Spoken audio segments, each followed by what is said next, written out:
All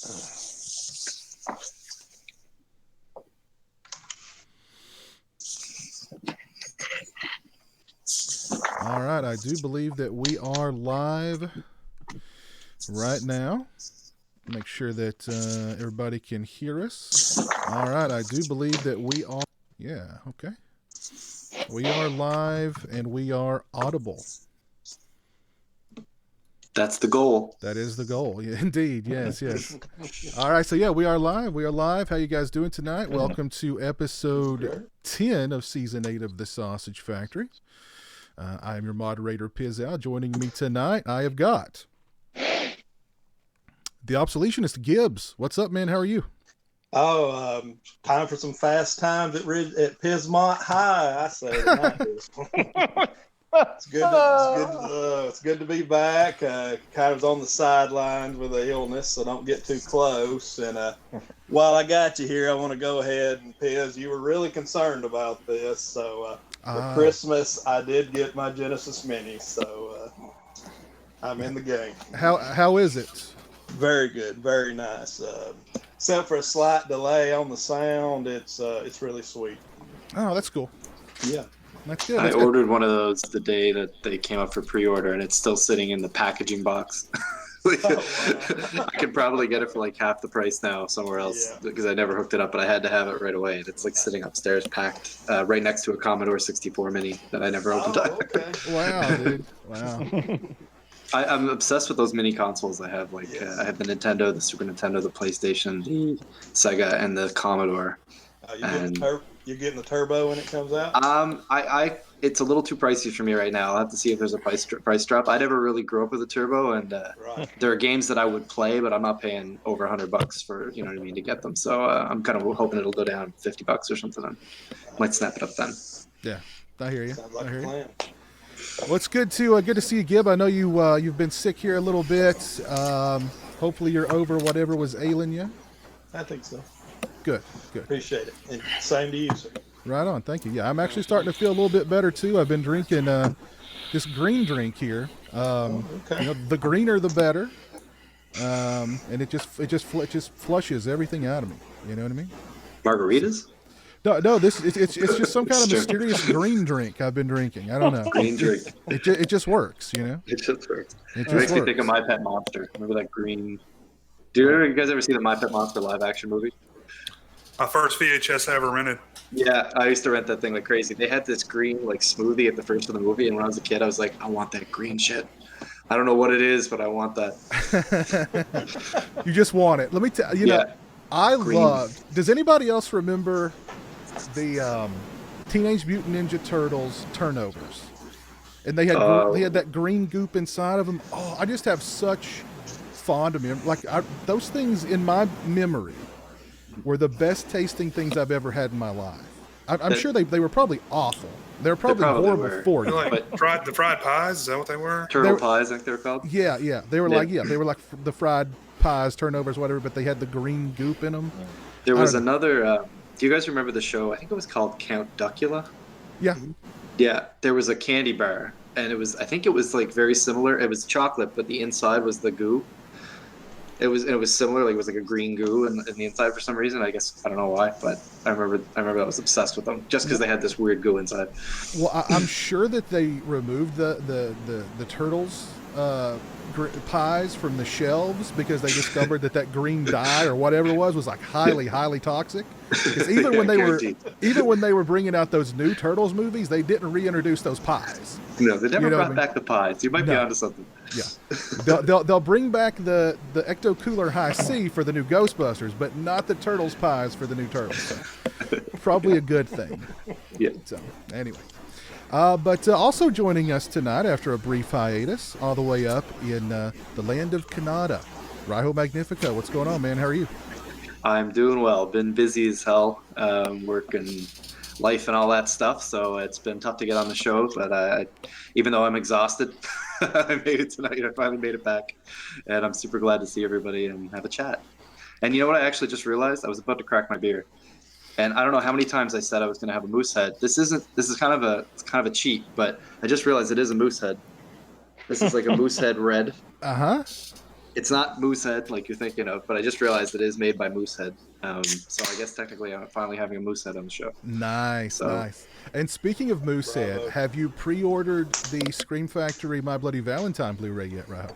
I haven't, only because I wait a little bit with Shout Factory, because up here we pay an arm and a leg for them. Like I went to pre-order it and it's so expensive. But if you wait a little bit, typically you find like there's a store around me that carries them, and you don't have to pay the shipping and things like that. So it's popular enough, I think. Like everybody I know is talking about this Blu-ray. So I'm hoping it'll hit store shelves or something like that, and I'll be able to pick it up then, because the special features is crazy. I know. And I was happy with the last one that came out when the remake happened. Yeah. And I was like, I'm not going to double dip. And then I saw it and I was like, I got to have it. I can't not have it. So yeah, I'm definitely going to be getting that. I won't be getting the pre-order or whatever, but Yeah, I'm really excited for it. I pre-ordered it before they released the extras. And then I'm just like super excited now that they've got all the extras. I would if I could get, like, you know what I mean? If I was in the States and like, Yeah. you know what I mean? The dollar sucks up here and then the shipping, I would be all over it. But anyway, I'll get it eventually. Looks awesome. Yeah, definitely. Well, good to have you back. Good to have you with us, Good to be enjoying a moose head, more or less a moose head. More or less a Moosehead. A little bit. Yeah, right on, man. Right on. Also with me tonight is Stone Gassman. What's up, Stone? Good evening, gentlemen. Good evening. Just up here in New York, and not as tired as I usually am. I actually feel good right now. I mean, no Yingling tonight, though. I'm doing it a 420 evening, and just enjoying some Dr. Pepper as well. So, and just sitting back, we're ready to talk about the 2000 movies. And I'm sure that we'll be talking about, I'm just going to let you all know right now, I am shocked to hell that Joker got 11 Oscar nominations. That, to me, is like the most mind-blowing news of the year. I haven't seen it yet. I'm going to see it this weekend. I guess it's about time. Better late than never. Well, are they re-releasing it? Like it left screens, but they're putting it back out because of the Oscar noms. I mean, great. I hope they do. I thought I heard that was happening. I've not heard. I'm sure not they heard that, will. actually. Yeah, it is. Yeah. Oh, okay. Good. I mean, that It's- makes sense. It's AMC, Regal, and I think Magic Cinemas. It's not everywhere, but it's got some real support among the biggest chains. Wow. All right. Yeah. All right. Yeah, I was really surprised that it got 11 nominations. I was happy for it. I was glad that it got the recognition that it's gotten. Now, Joaquin got the Golden Globe, right? Yeah. So he won't get the Oscar. I don't know. I honestly, He might. I don't even know who the other Best Actor nominees are, to be honest. I you know what? I'm so disconnected from all that. I have no idea what's going on. Yeah, I don't pay attention anymore, but it would be interesting to see. I'm assuming that somebody from the Lighthouse must be up there. Would Dafoe No. be up, or- Nope. No, really? Just Okay. No one from Willem Lighthouse. Dafoe. Oh. Willem Dafoe was ignored, but only Best Cinematography got it. Oh, okay. Well, it does Got a have nomination, in yeah. the movie still, but which is crazy. Ludicrous. Yeah. Exactly. But Exactly. I think Phoenix is the trendy nominee, Yes. and the Oscars want people tuning in. They want to be trendy. They want to appear trendy. So I mean, you never know. I don't know. They got 11 nominations. That surprised a lot of people. So I mean, That's a lot. yeah. That is something. Looks like Jonathan Pryce, Adam Driver, Antonio Banderas. What the fuck? Antonio. Yeah, Antonio Banderas got nominated for Best Actor. Pain and Glory. This is wow. Okay, and then Leo DiCaprio. Leo DiCaprio. I don't know. I don't know, man. I can't imagine him not beating out these other. Like, I didn't see Marriage Story or anything, but I don't know. I'm just Yeah, looking. no one did. Yeah. I don't know. I think he's got a real good chance. I don't know. He might We'll have a see. shot. Yeah, we shall see. Let me just say, he's never won before. I think he should have won for Walk the Line, personally, when he played Johnny Cash, but he's never won before, so that's a huge thing going in his favor. Yeah. Did he win the Golden Globe for that one too? Yes, he did. Okay. Oh, I think he did, yeah, for Walk the Line. I think Yeah. he did. Don't remember.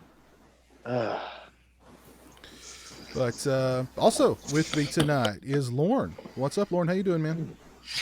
I'm good. I'm trying to see tonight if I can kill myself with caffeine. I have plenty of Coke Zero, and I also have one of the new Bang Birthday Cake Bash energy drinks, which basically is more toxic than anything that created Ninja Turtles or destroyed Jason at the end of the 8th film. So this is the test. I'm just going to keep going. We'll see if I die. I can't imagine that tasting good. This one's done, but it tastes exactly like birthday cake. Like exactly like a liquid like birthday cake that gets you liquid. No. That's the thing. It tastes very much like a cooked baked product, but it happens to be liquid. But it doesn't taste like a liquid version of that. Bang has this weird because energy drinks are usually sour, and Bang is not. Everything is kind of very much tasting like candy. So it's fascinating. You can't really imagine it before you've had it. Their one tastes like Skittles, and it tastes like Skittles. I don't remember what flavor the one was. Cotton candy. That's right. Yeah, cotton candy. Yeah, I remember it tasting good. And it tastes like cotton candy. Yeah, I'm a big fan. I wouldn't say healthy, but I'd say healthier than most energy drinks. But we're gonna see what happens. I might, pass out at a certain point. It might change your genetic composition, but it's all good. Listen, everyone in the chat would prefer one of those things to happen. So. How have you been, Lauren? How's everything going? I've been okay. We had some snow flurries throughout today, in which the news just did not prepare us for.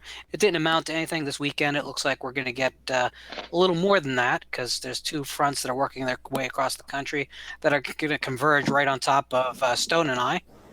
So hopefully it loses enough of it on the way here, but otherwise we might be doing a little bit of digging this weekend. We dodged So I'm prepared tonight. for that. Yeah, Newfoundland's getting 70 plus centimeters, so that's like 28 inches, I think. Wow. Yeah, I'm not getting It just kind of swooped around us, so I got lucky for once.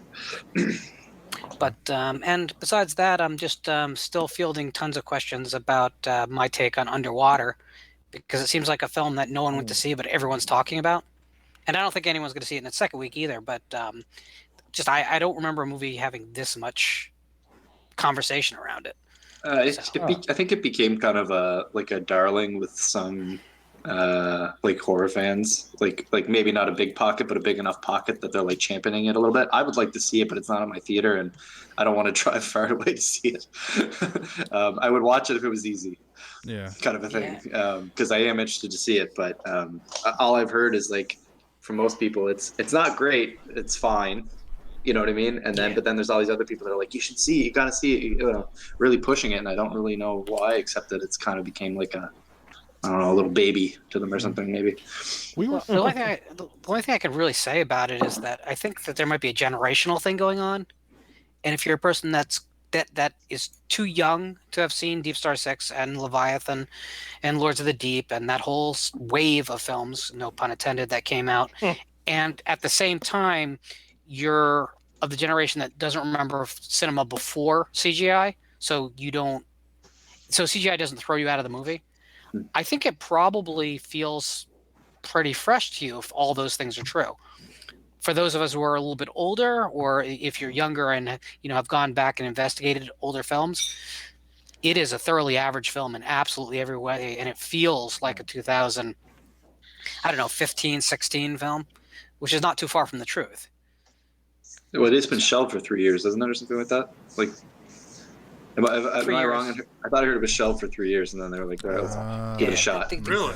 The crazy thing about the bad thing about the film is that they haven't released its official budget, but they've released a range. So this thing, we know the thing cost at the minimum $60 million. It might have cost as much as 80. Where is that on the screen? I was going to say, I heard 50 to 60, but that sounds light. That's probably without post. So they were sitting on this thing, I think, trying to figure out if there was a way to find a market, find a moment where there wasn't competition, something.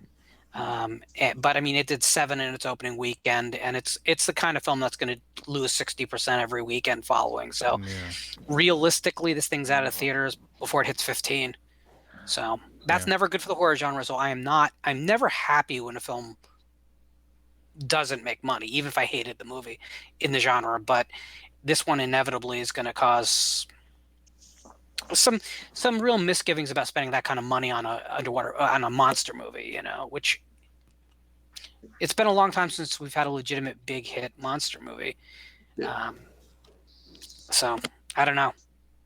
Inside the genre, I'm not talking about something like Godzilla, which is a little bit more tentpole than a traditional horror film, Yeah, well, they made that into kind of an event movie. Yeah. We were gonna try and sneak it in as part of a double bill last weekend. We went and watched one of my local theaters had Blade Runner. They were screening Blade Runner, and that was great to watch on the big screen. And we were going to go back a few hours later and try and watch Underwater because my girlfriend was kind of curious about it. And I was like, yeah, I'll check it out. Why not? And we were like, we're tired. Let's just go. So, yeah, that's my thing. Is if it was like I could just nip out and catch it really easily at my local theater down the road, like I would do it. But I'm not driving into town. Yeah. And the really crazy thing is, the next day I went to see 1916, and which is phenomenal. It's one of the best war films ever made. Awesome. But the funniest thing about it is, in just the most basic terms, they both use the same exact plot mechanisms. It's about people having to get from one spot to another. It's about there being safe spaces between. It's about providing small challenges that have to be overcome along the way. It's kind of remarkable how take all the trappings away and the key drama is really kind of the same, but yet one film is vastly successful and the other one is kind of boring and typical.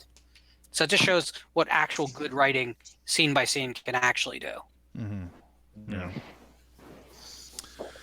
Also with me tonight is Jay the Stingray. What's up, Stingray? How you doing, man? Good. How are you guys? Doing good, man. What are we drinking tonight, Stingray? This is that McDonald's French roast. Okay.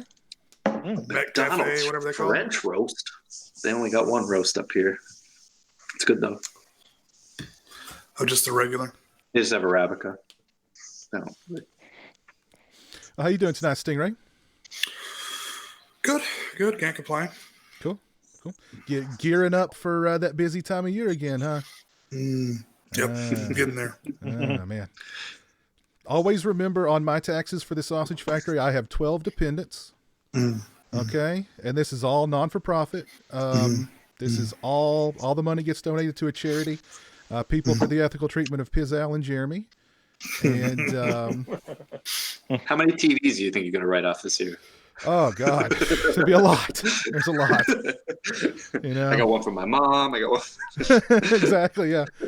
Got mom one. I got the cat one. I've got the neighbor one. Gave one to a homeless guy. So, anyway. And with me tonight also is Christian Hanna. What's up, Christian? How you doing tonight? Back there vaping. What are we vaping tonight, Christian? My goodness. It's just it's actually like a syrup, pancakes and syrup kind of flavor. It's just kind of got like a mild sweetness to it. Yeah, it's not really too strong. I don't mean to be vaping on the show, but I had one of those journeyman days at work. Oh, I'm exhausted. I wish I would have went back to college. I earned my money today. So you're unwinding with a little vape. Unwinding, man. Just taking it easy. I'm here, happy to be here, but I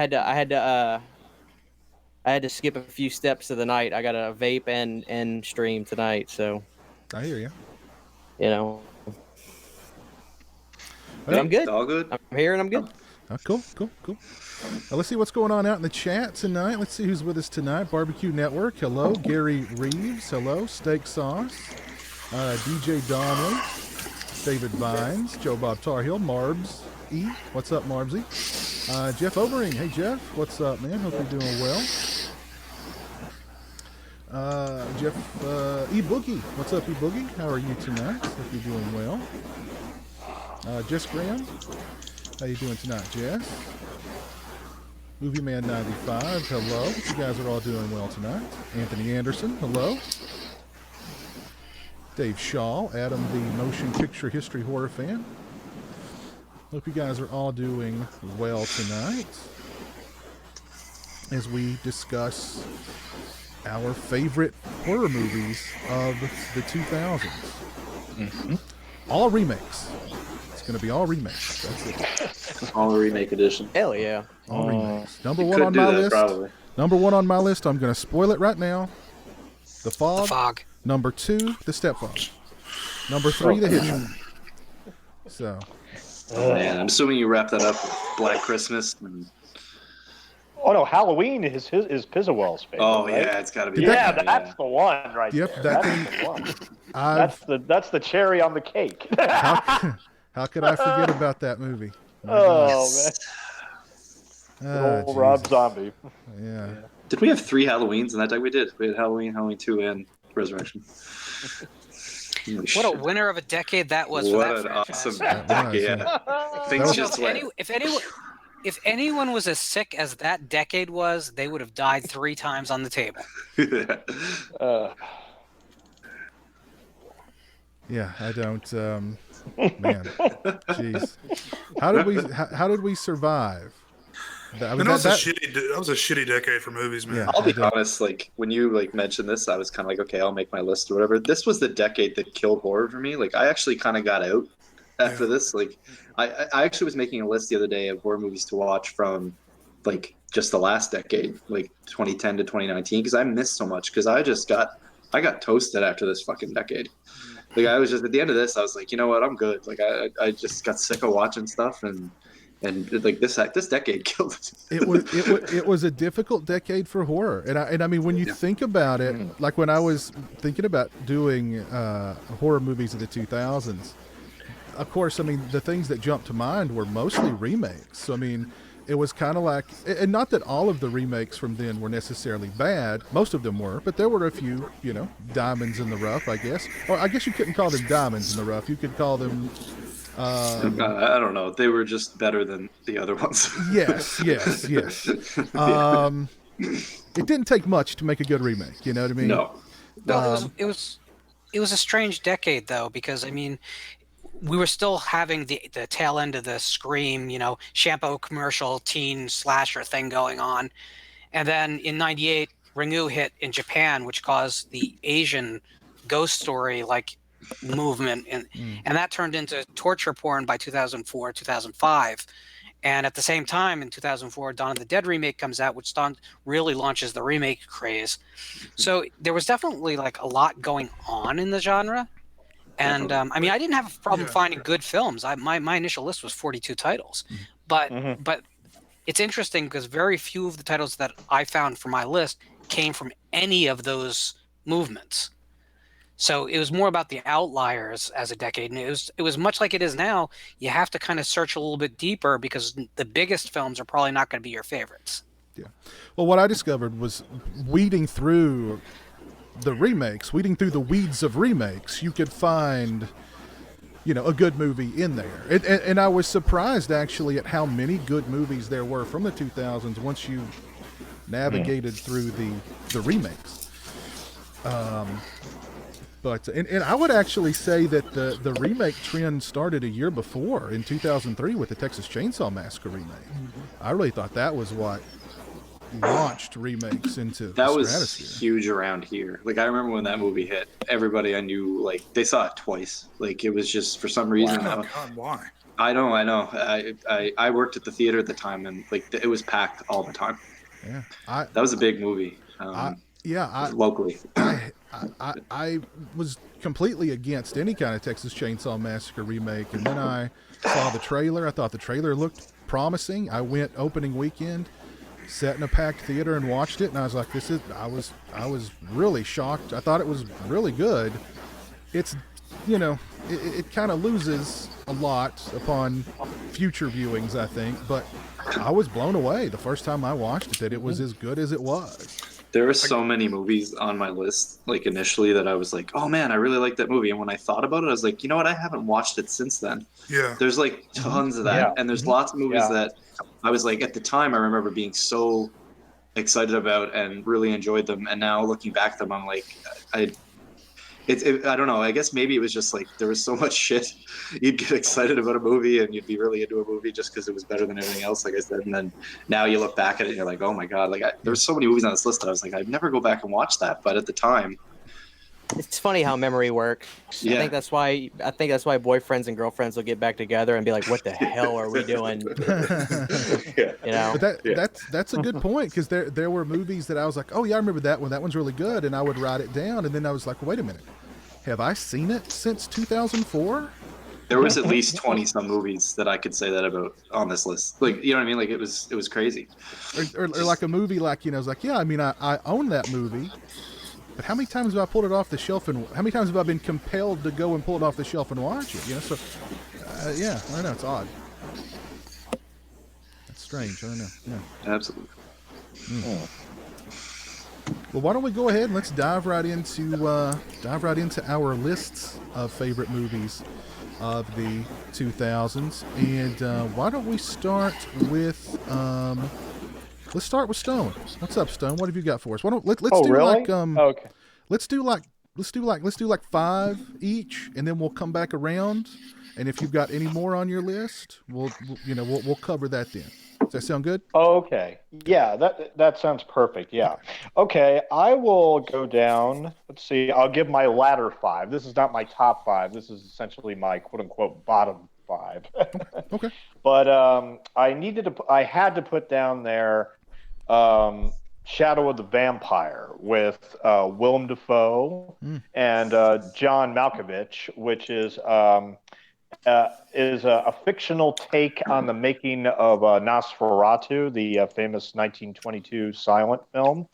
I think it's actually a really wonderful companion piece, but here again, it's one of those ones I haven't seen since then. I need to revisit at some point, but I had to put that down.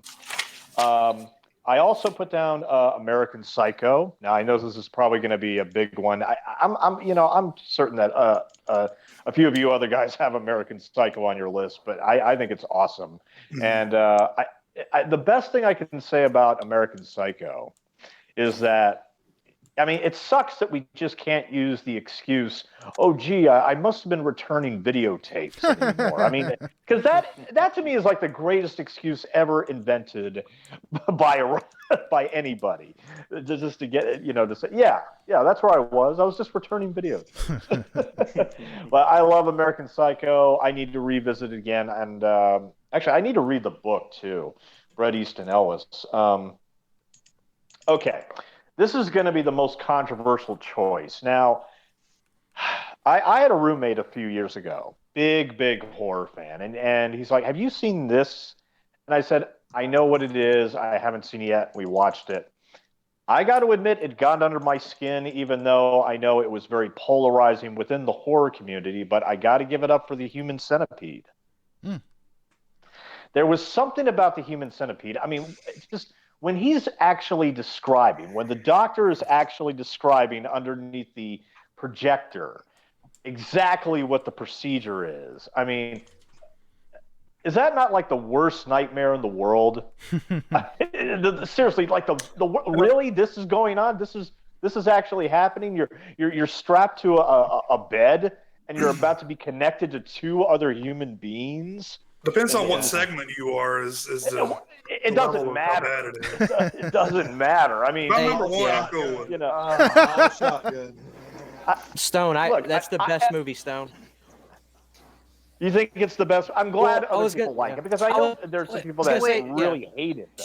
Christian Stone, what I is was gonna simply say trying was, to when I- deflect because he knows he's getting beat up tonight. So he's trying to make you I a know bad about guy. you. That's what's going Get on right here. Hey, No. get on a stool and say it to me. Stone, I tell people that's the scariest part of the movie. When they get sewn up, it's funny. It's funny. Yes, it's funny, yeah.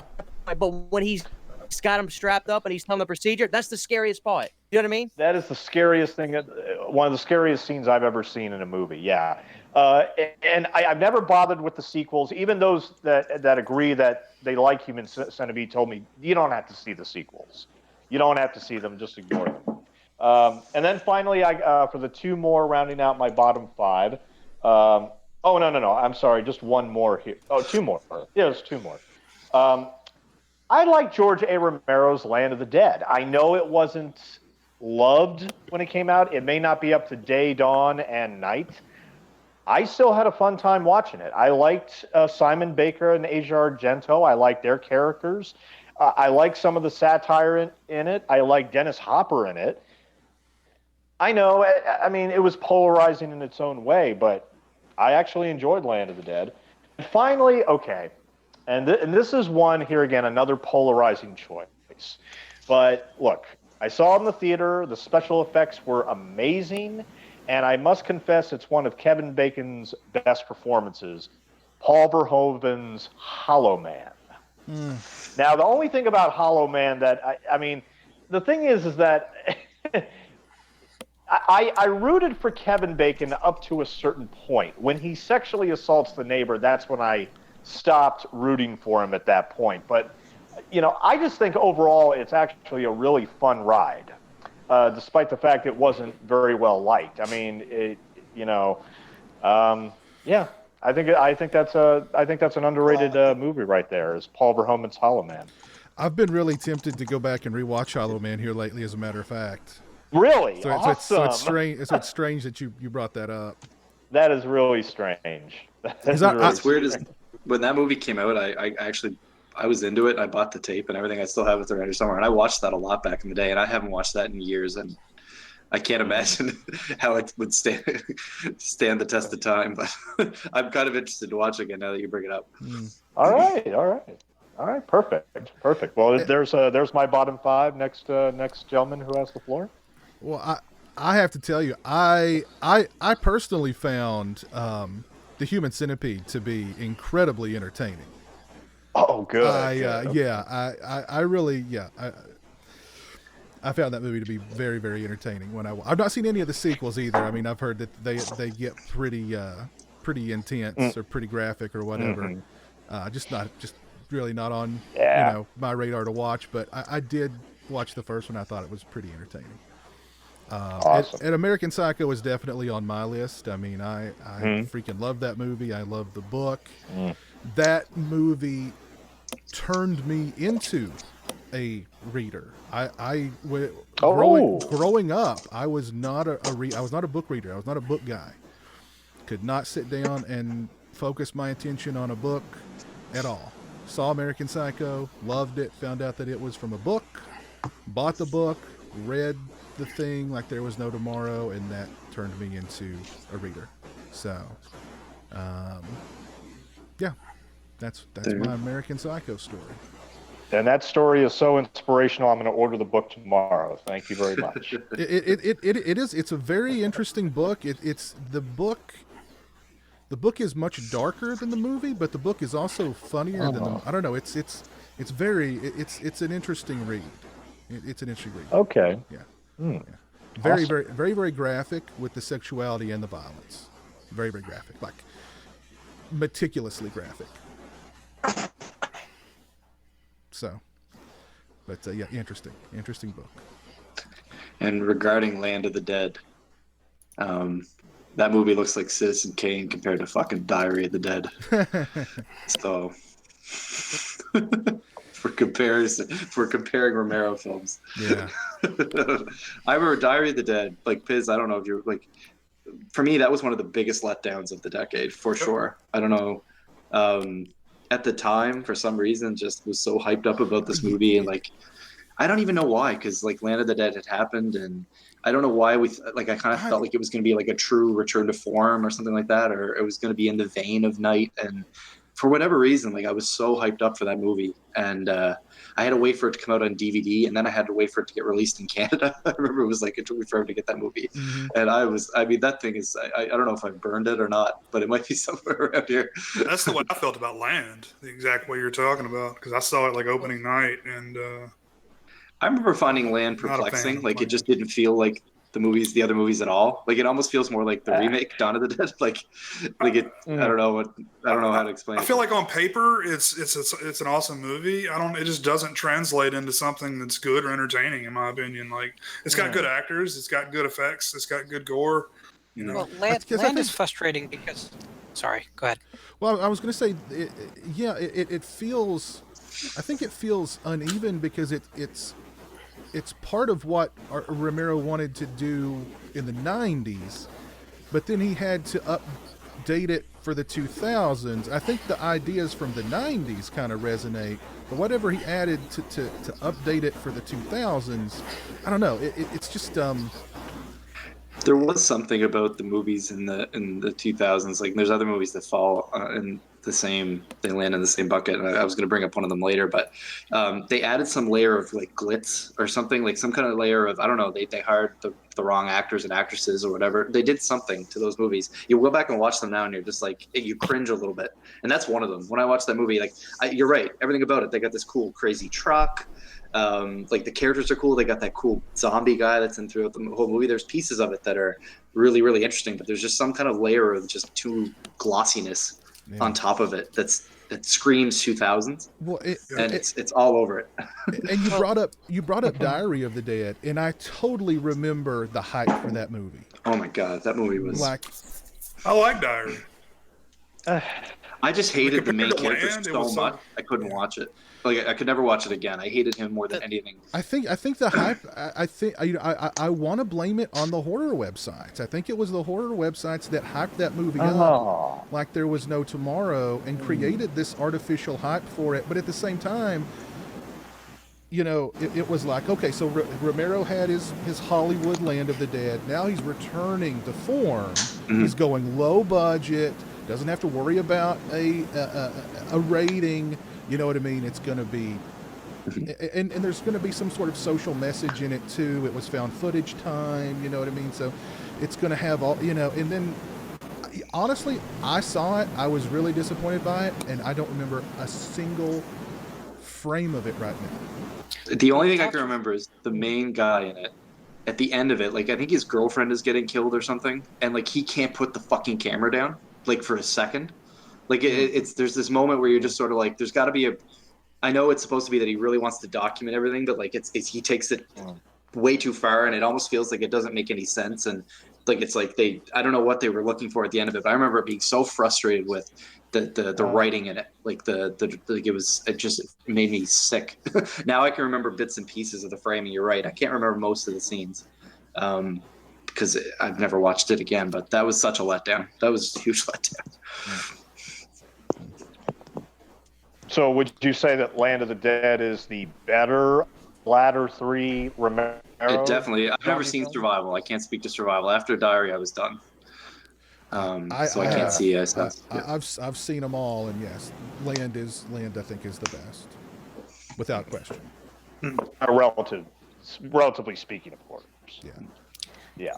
Land was very much a rewrite of his original Day script. Before the budget got completely savaged. So what you get in Land is half of what he didn't do for Day. And the rest of it that was built around it was unfortunately kind of slapdash. So it's a frustrating movie, but it feels like a movie to me.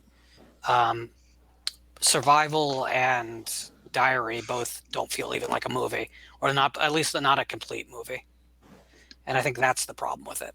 They were almost too low budget. Like, I haven't seen Survival, but I don't even think it's the budget. I think that there's something to be said about storytelling, and you have to honestly be afraid of what you're trying to scare other people with, or at least have a connection to it. And I think at that point, Romero probably had said everything he had to say about using zombies as a catalyst for social issues. Mm-hmm. I don't think there was much more to say, and that's the biggest problem. Is there's times when you should leave the stage before you're out of gas, and he was just out of gas. That's really what I think was going on there. I mean, it's understandable that he would be out of gas. I mean, geez, how many decades of zombie flicks can you make? Yeah, absolutely. It was zombies were sort of his blessing and his curse. He could never. Should have done. They made him famous, but he could never escape them. I don't know about it. I don't know about Vanilla 2, but there's always chocolate.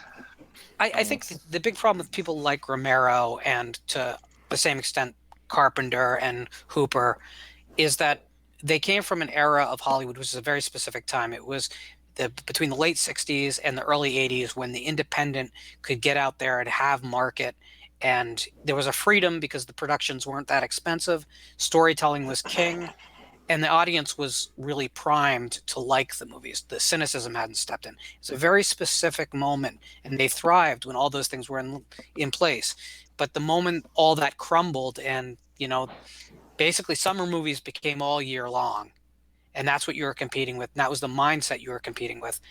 I think a lot of these horror directors that we see as royalty were just not bred for that, and they didn't adjust to that realistic landscape. It's sad, but it's going to happen to every generation of filmmakers. We just happen to watch it happen in the genre in what felt like a flip of a switch.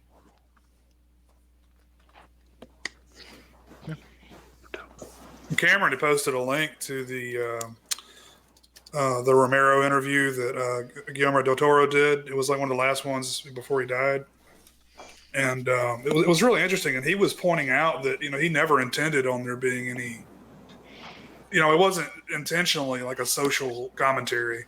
And I just think it's interesting that he really latched on to that idea and like really, that was the basis of all his films afterward, or all of the zombie films afterward.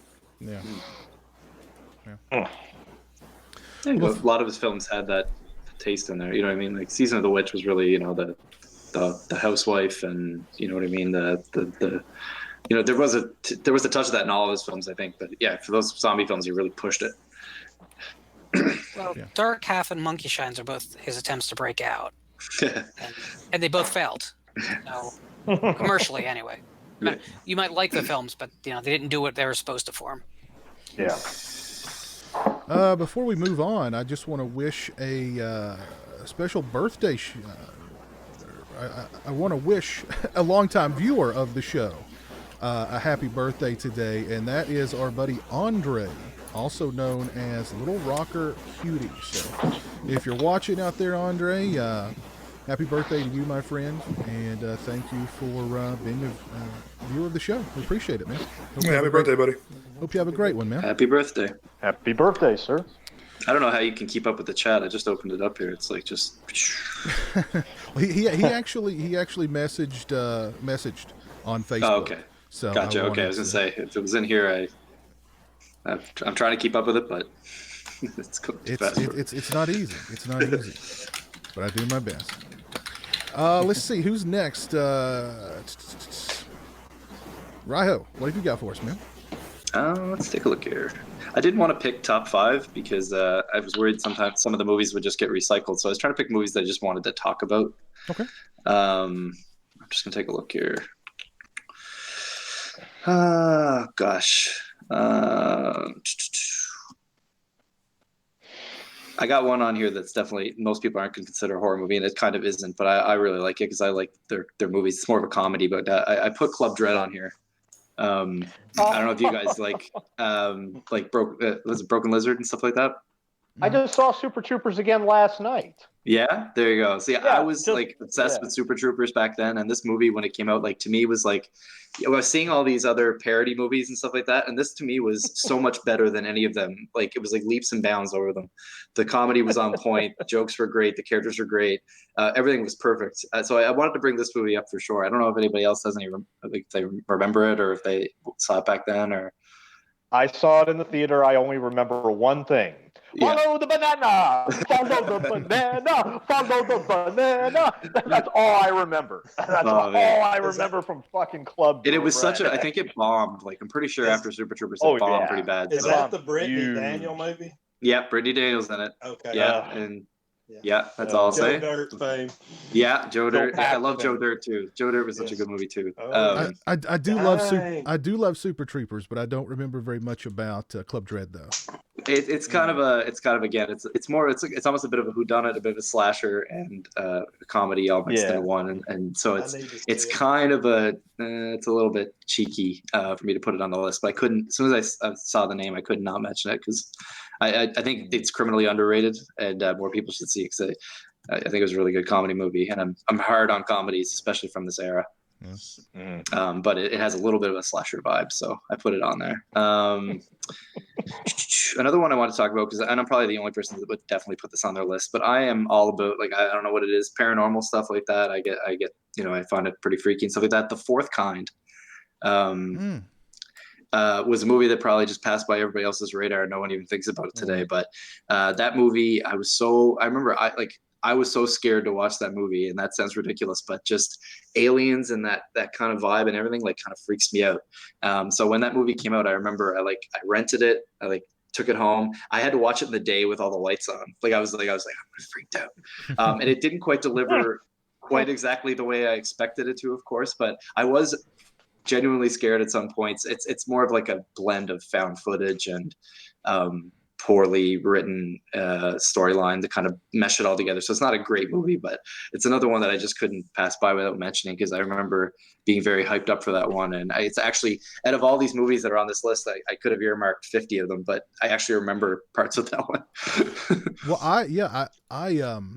the way that the whole narrative for that film's really odd, because it's like the director is interviewing himself in the movie. Yeah, it's super weird in that way. Yeah. The format of it's a little off-putting, but when they focused on like the abductions and that sort of stuff, that's really where, and I've mentioned it on the show before. Some of the scariest stuff I've ever saw in my life were those unsolved mysteries, dramatic recreations of alien abductions. That scared me. And they have that in there. Yeah. I feel like I think you're right. There was parts of the movie that are like, it's weird. It's a documentary, but they're interviewing the director in the documentary. It's super strange, but so sometimes it doesn't make sense. But they have a couple of scenes where they focus on it's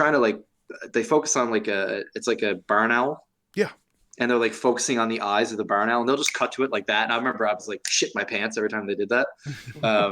You know what I mean? Because they're trying to like make it's supposed to look like an alien's eyes, and people always say that it was a barn owl when people say they saw aliens or something like that. So there's kind of a silly nod to the people that claim they've seen aliens and things of that nature. But I just found, I don't know, there's creepy parts of that movie. And you're right, Unsolved Mysteries. I still watch Unsolved Mysteries. That movie, that show me too. Still creeps me out. Oh, I do too. My favorite show growing up was Unsolved Mysteries. Yeah, the music, it chilled the hell out of me. My god, great show. Nightmares for weeks. I'm on season 9 right now, rewatching it. It's so easy to watch now. They have it on everything. It's on YouTube. It's on Prime. It's on Amazon Prime. Yeah. Do you have a preference when it comes to the host? Well, I watch some of Farina's stuff, but it's really just regurgitating. Like they even take some of the recreations and stuff like that, and so I don't know. I don't really find it's that like I guess I would definitely pick Stack, and I don't even know if I'll bother to rewatch Farina's stuff.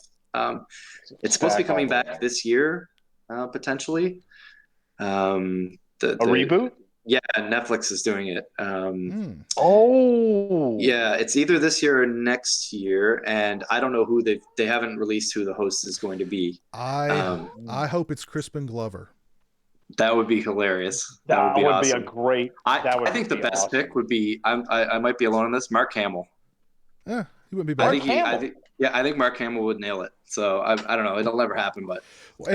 And I think some of the scariness of Unsolved Mysteries was that Robert Stack was like he was in the night, you know what I mean? Well, he was always in they would have mist. Yeah. I was watching one yesterday, and they lit it like it was. I thought about it afterwards. It's like it was literally a 5-second clip in the entire episode. He came on camera, and they had this thing lit in like 8 different directions, and he actually walked closer to like a candle flame, and somehow they lit his face almost like he was next to the candle, but the candle was actually in the foreground. And I was like, they must have really thought about this for 5 seconds. Like they just made him look creepy as possible half the time. You know what I mean? He's just talking about random stuff. It's like the refrigerator was running. You know what I mean? Like it's like fucking chilled to the core. Well, and all of those recreations of the alien abductions they were almost entirely the same. Like you wake up in the middle of the night and you're frozen stiff, you can't move anything, and then you notice the little gray at the end of your bed. And then all of a sudden you're on the ship and you're naked and you're on this cold thing, and they're sticking things in you and pulling things out of you, and to me that was just like just kill me. You know what I mean? It was petrifying. So absolutely petrifying. When I saw the fourth time, I had to do it. Anyway, was that?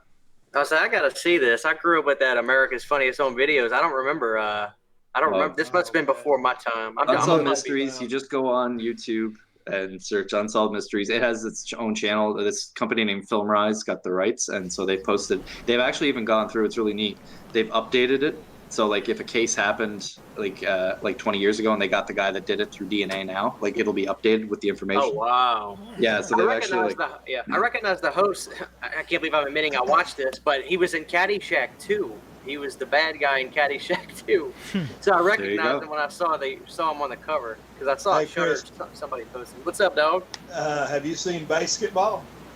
Have I seen Basketball, man? I love Basketball. Okay, well, Robert Stack is doing his Unsolved Mysteries thing in that movie. Okay, There you go. That's right. Yeah.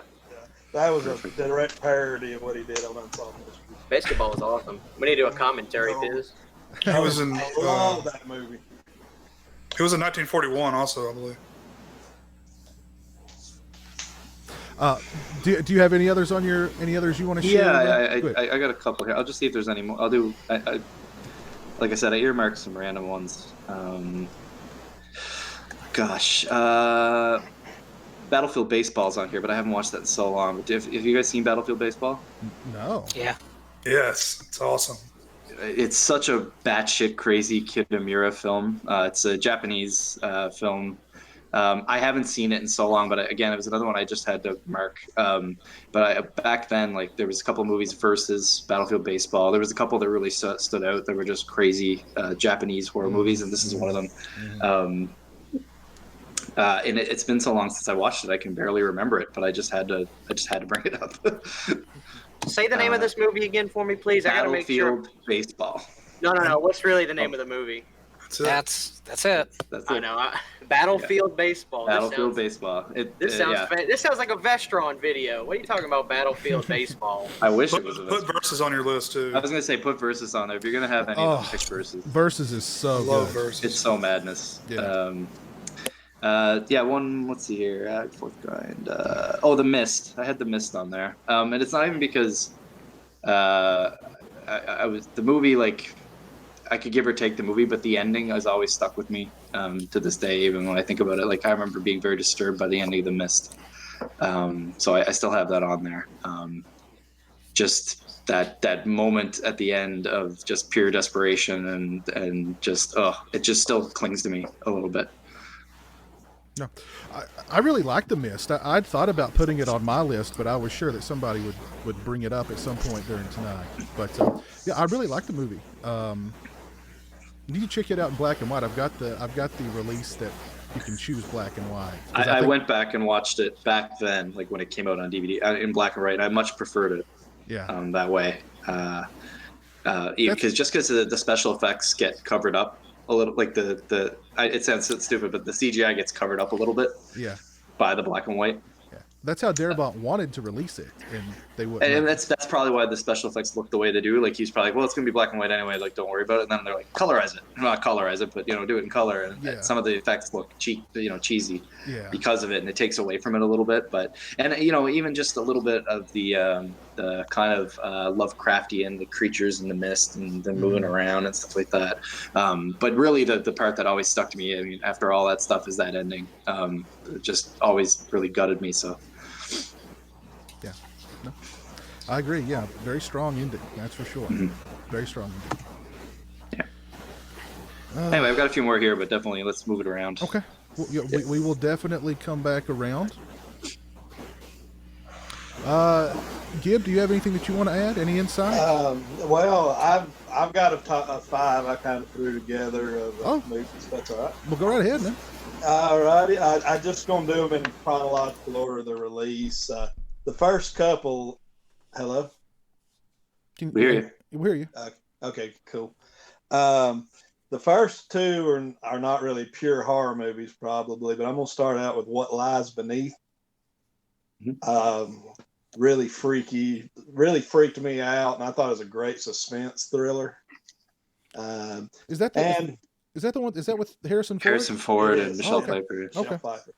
And it happens to be, I took a young lady on a blind date. It was our first date, and she's my wife of 14 years, so it's kind of got a special place for me. Cool. Worked out nicely.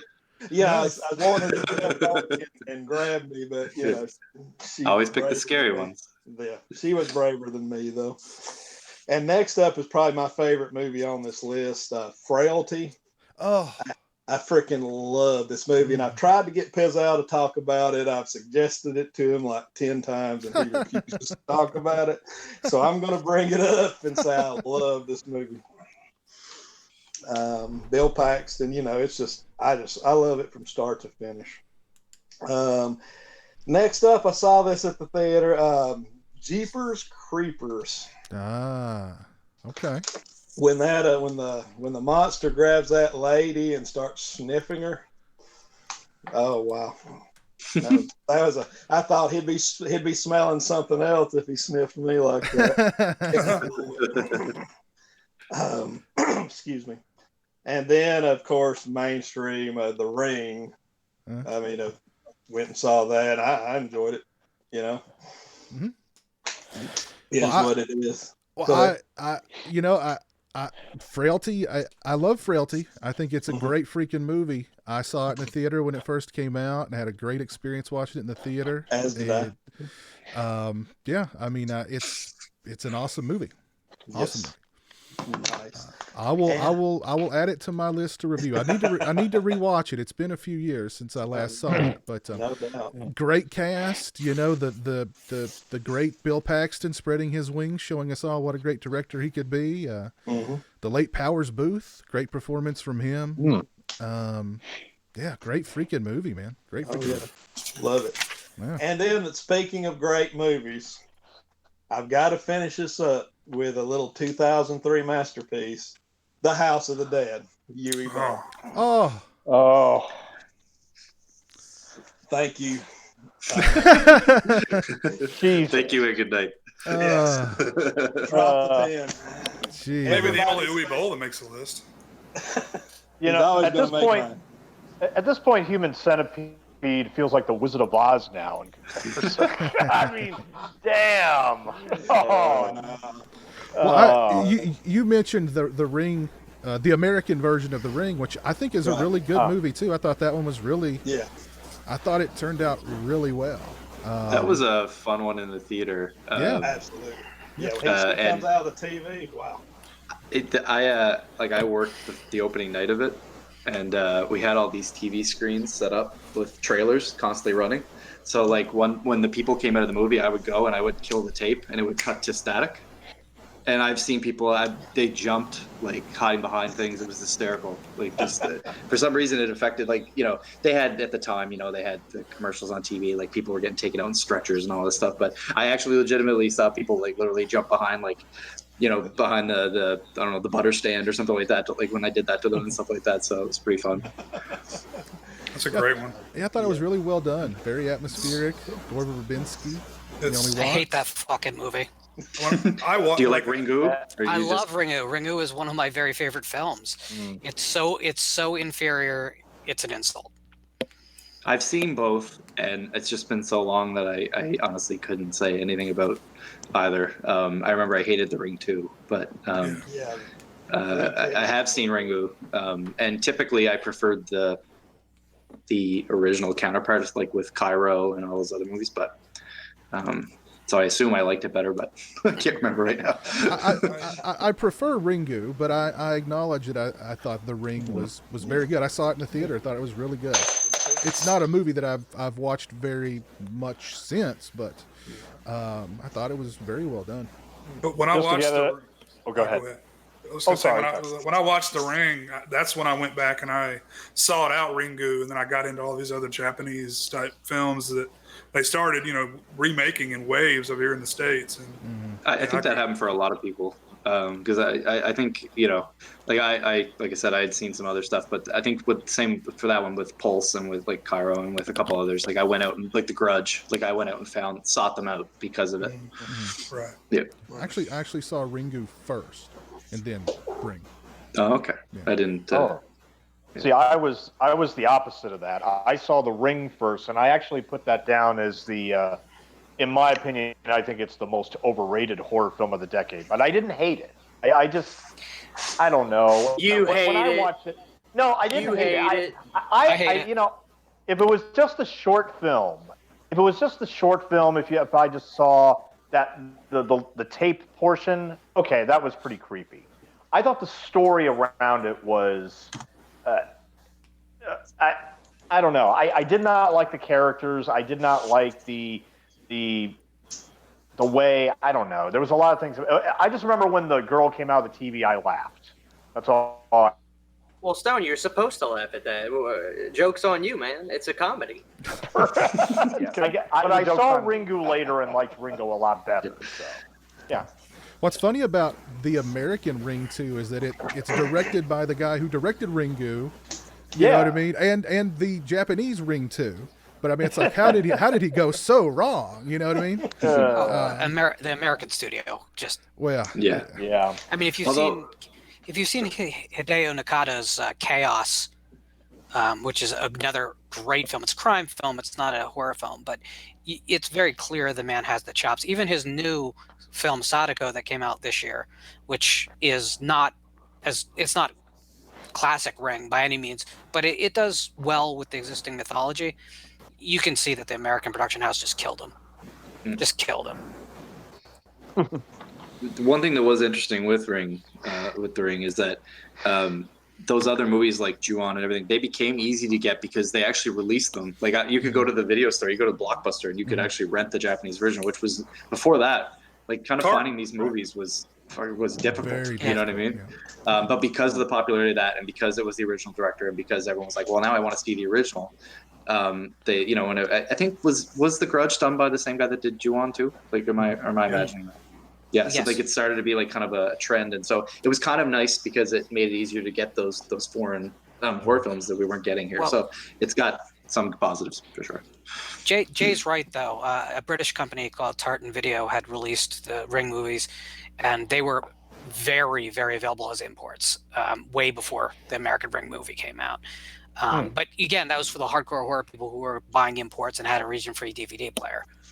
So it's just a very specific audience, but you could get them. Ringu in Japan when it came out in '98 was like Psycho coming out in 1960 in America. It just was a huge motion picture, regardless of genre. So it's not like it was obscure, really. It's just America tends to only focus on what's made here. What's interesting is that the Ring, Ringu, was released at the exact same time with its sequel, or its first sequel, not the official sequel, but the first sequel. The Ringu became the phenomena that it did, and the other just completely disappeared. Yeah, nobody cared. It's odd. Well, it's actually even more insane than that, because when we're calling the original Ringu here isn't the original. There had been a television production 5 years earlier that had adapted the novel. I have it on Laserdisc without subtitles, and it includes all the novel's subplots, such as Sadako was born with both sets of sexual organs, and there's a whole different side to the character. And that version was very successful on Japanese television, but nothing compared to what the film did. The film it was the number one film in Japan for the year. And I think it was number one film in that part of the world for the year, to be honest. Wow. It made big inroads everywhere.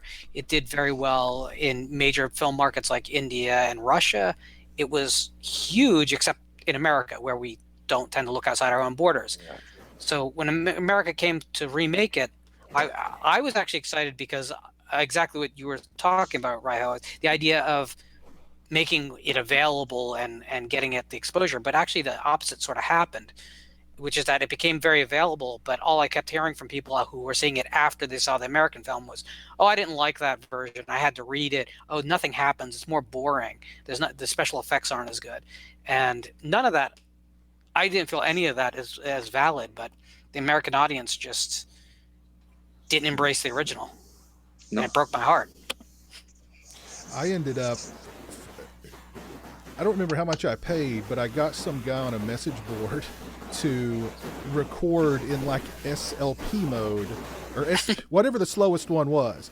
Like he recorded Ringu for me, he recorded Versus for me, he recorded like 3 or 4 other, like, highly sought after Asian horror movies at that time. This was like late 90s, early 2000s. And I remember watching all those movies on that tape, thinking I was a big deal because I landed all these movies. But yeah, so that was how I was able to see them. But, and what's interesting is, they had such a huge hit on their hands with Ringu that they were like, okay, let's just pretend like this sequel didn't happen, and we'll do an official sequel to it because nobody saw it, because we've got to cash in on this. So I just think that's really funny. Oh, there was so much cashing in though during this decade. Like they were just like, if they had something like anything in their mouth and they were like, oh, this is good, like they ran with it. Like there was, how many Hostels was there? 2 or 3 Hostels? There were 3. Like, yeah, you know what I mean? Like Saw, there was like 4, I think, in the day. Like it was so anything they could get their hands on. Yeah. Let's see. Where can we go next? What do you got for us, Stingray? Well, real quick, I want to comment on what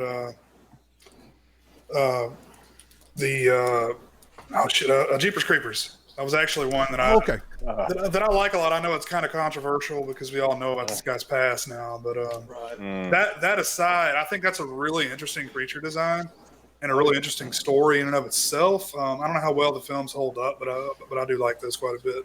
I was actually going to chime in about Jeepers Creepers too. I'm glad I totally slipped my mind. But I saw that movie in the theater before I knew about the director's past. Yeah. And I really liked the movie. Again, I thought it was an interesting creature. I thought the fact that the creature had to like eat, it's like, ooh, my vision's getting bad. I got to eat somebody's eyes, or I got to, you know what I mean? I got to take somebody's eyes. I thought it was an interesting. I mean, I liked it.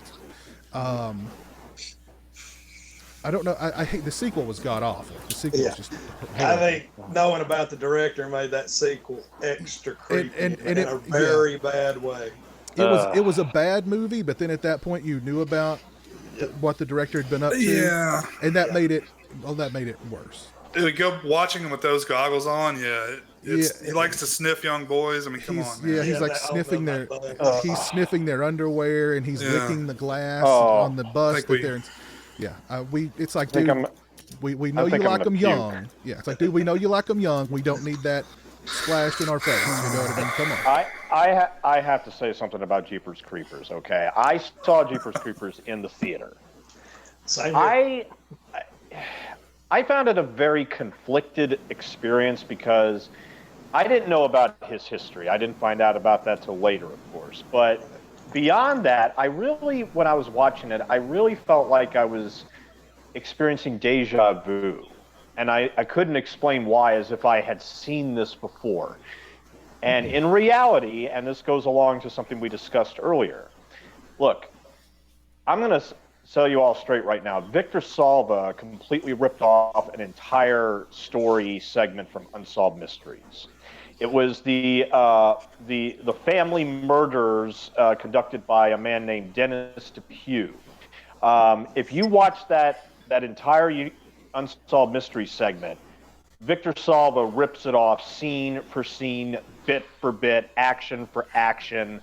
Even I asked Unsolved Mysteries to confirm this on Twitter, and they said, "Yep, he did." It's all, and so. His history aside, for that reason alone, I will never ever see Jeepers Creepers again. Look, the creature had some style to him. It wasn't. I didn't think it was a terrible movie, but at the same time, because he ripped off Unsolved Mysteries, I can't give it any kind of respect now. So, look it up if you don't believe me, but it's 100% true. I would think as much as I watched Unsolved Mysteries back in the day, I just don't remember an episode or a segment that was Jeepers Creepers. Well, who said they were on season 9? Don't you remember the episode? I'm on season 9. I'm at episode 15. What'd you say the name was? Dennis DePue. Do you remember that where he throws the wife down the stairs and buries him behind the schoolyard? I don't think I hit that one yet. Oh, that was like it must be a little further in the season. Maybe. Yeah. but that's ringing bells. Like anyway, just because I've watched them before. Trust me. Yeah. Trust me. I'm gonna now I'm gonna be watching for it. Yeah. I mean, I haven't seen Jeepers Creepers. I saw Jeepers Creepers at the drive-in when I remember it was a drive-in horror fest. It was like 4 horror movies. It was like a dusk till dawn, so they started at dusk and they played till the sun came up. And they played like Jason X and a bunch of other movies on the same night. And I barely paid attention to it. I was not interested at all. And I don't think I've ever watched. I may have watched Jeepers Creepers 2. I definitely didn't watch Jeepers Creepers 3. Yeah, I was gonna ask if anybody had watched part 3. No. I didn't even bother. I've seen it. How was it? It's all right. I mean, what do you want from me, Piz? I mean, it's all right. You know what I mean? He wears a red shirt in Jeepers Creepers 3. I do like the red shirt that the Creeper wears. So. Oh, Yeah. nice. I'd like to know. I would like to have seen it when he got his vanity plate from the first one when he went in and bought that. I'd love to see that scene. yeah. He had one. Be eating you. Yep. Well, all right, go ahead, Stingray. What's on your list, my man? All right, I'll go ahead and get started here. I've got 5, but I don't know if there's really a top 5 or not. But one thing I wanted to mention, it was a lot of like foreign films that I've got on my list. I think I think it was a lot of the French Extremity started with Hot Tension and all that stuff. So there's a lot of those. But number 1, I think this film is slowly creeping into my all-time favorite movies list, and this is Let the Right One In. It's just one that I have so much rewatchability. I see something different every time I watch it. I love everything about it. And number 2, I have Inside. You guys have probably seen that one before. I'm a big fan. Number 3 is 28 Days Later. Love that film. Number 4, Trick or Treat. I think we all probably like that one. Oh yeah. Yeah, bro. Number 5 is Slither. Oh Yeah. There's another one I haven't came out on watched in Blu-ray. forever. yeah. It's a nasty ass movie, Jay. Nice and nasty. Nice. Was it Michael Rooker? Michael is he in Rooker, that? yeah. He steals the show, kind of. Yeah. Nathan Fillion? Am I? Yeah. Yeah. No, Okay, really, I'm thinking of the right movie. Yeah, it's Yeah. been forever since I watched that one. Yeah. That Really good. James was a Gunn's big one too. ex-wife. That was a big one at the time. That was one of the highlights, really, of the. I didn't even think of it when I was making my list. That's a good one. Pam For- from The Office is in there. Let the Right One In. That's one that I never watched. Let Me In. I never bothered. Yeah. Because Let the Right One In was just. Yeah. You know, why bother? I was just kind of like. I've seen Let Me In. It's okay, but I mean it pales in comparison to Let the Right One In. I figured, what could they do? You know what I mean? Like, they sometimes with these movies they do some kind of weird ending to kind of tack on something to change it up slightly or whatever. But for that one, I was just like, what could they do? Like, you know what I mean? To change this. They added some CGI to Chloe Grace Moretz's face to make her look demonic when she vamps out. That's about it. Of course, it's not quite as dark as Let the Right One In. So I mean, it's just on its own. If you've never seen Let the Right One In, it's not bad, but it pales in comparison. I don't want to drop spoilers for people that haven't seen it. But anyway, go watch it. It's good. Just from cinematography perspective, even it's very bleak, very.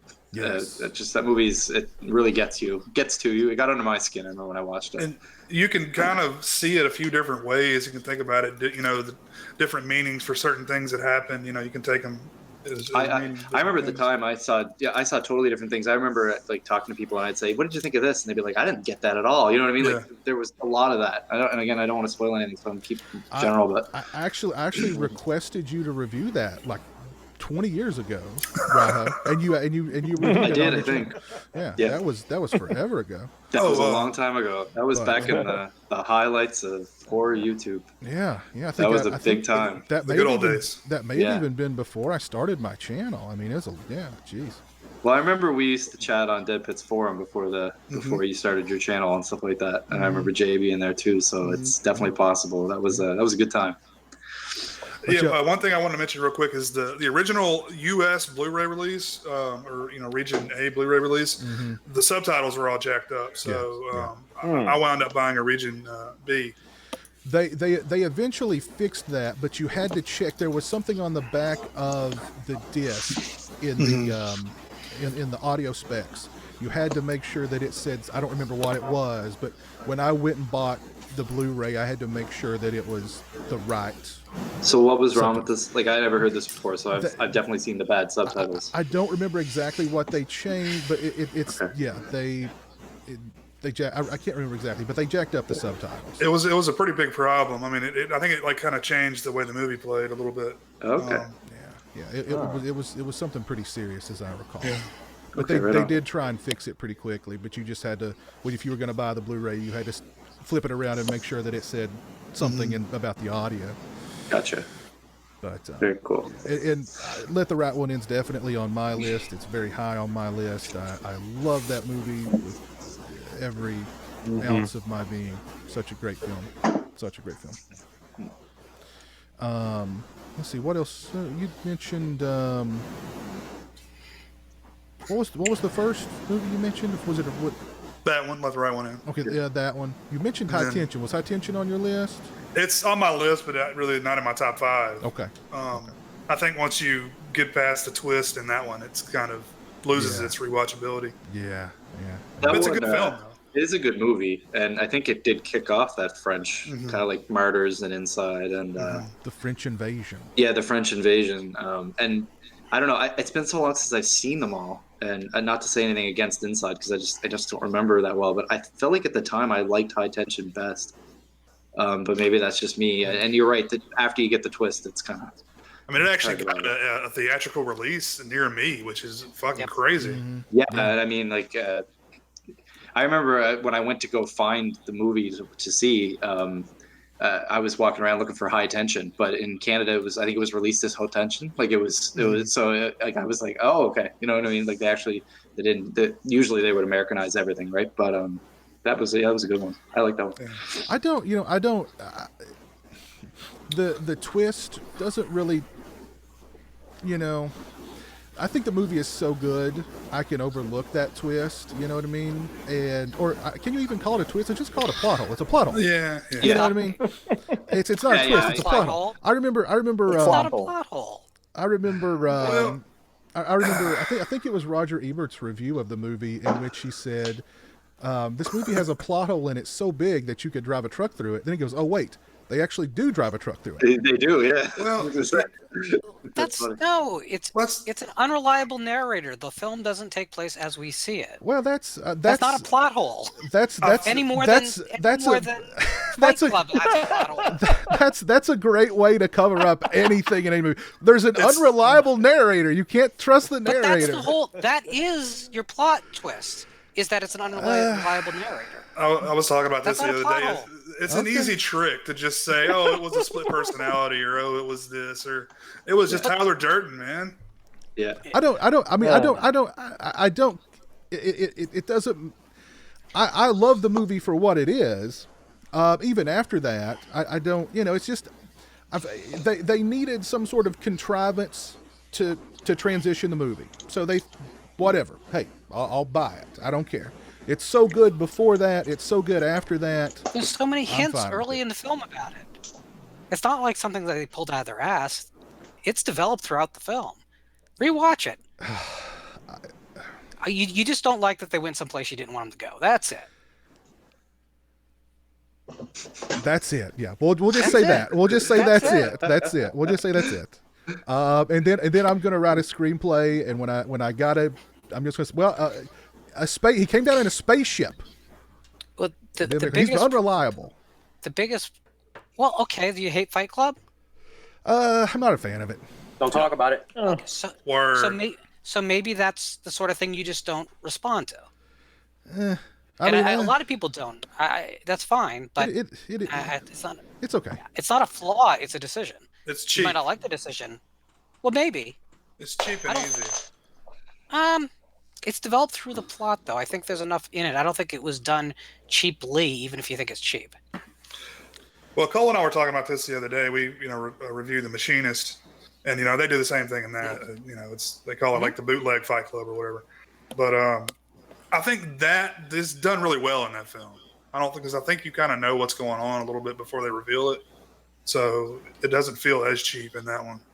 Yeah, I agree. I think they set Fight Club up a little bit better for that twist. Well, they set it up more obviously, but so I think the bigger problem with Hot Tension is that it basically ripped off Dean Koontz's Intensity without getting permission to do so, because everything for the first 3/4 of that movie is straight out of that book. I mean, directly taken from the book, and it is not an adaptation.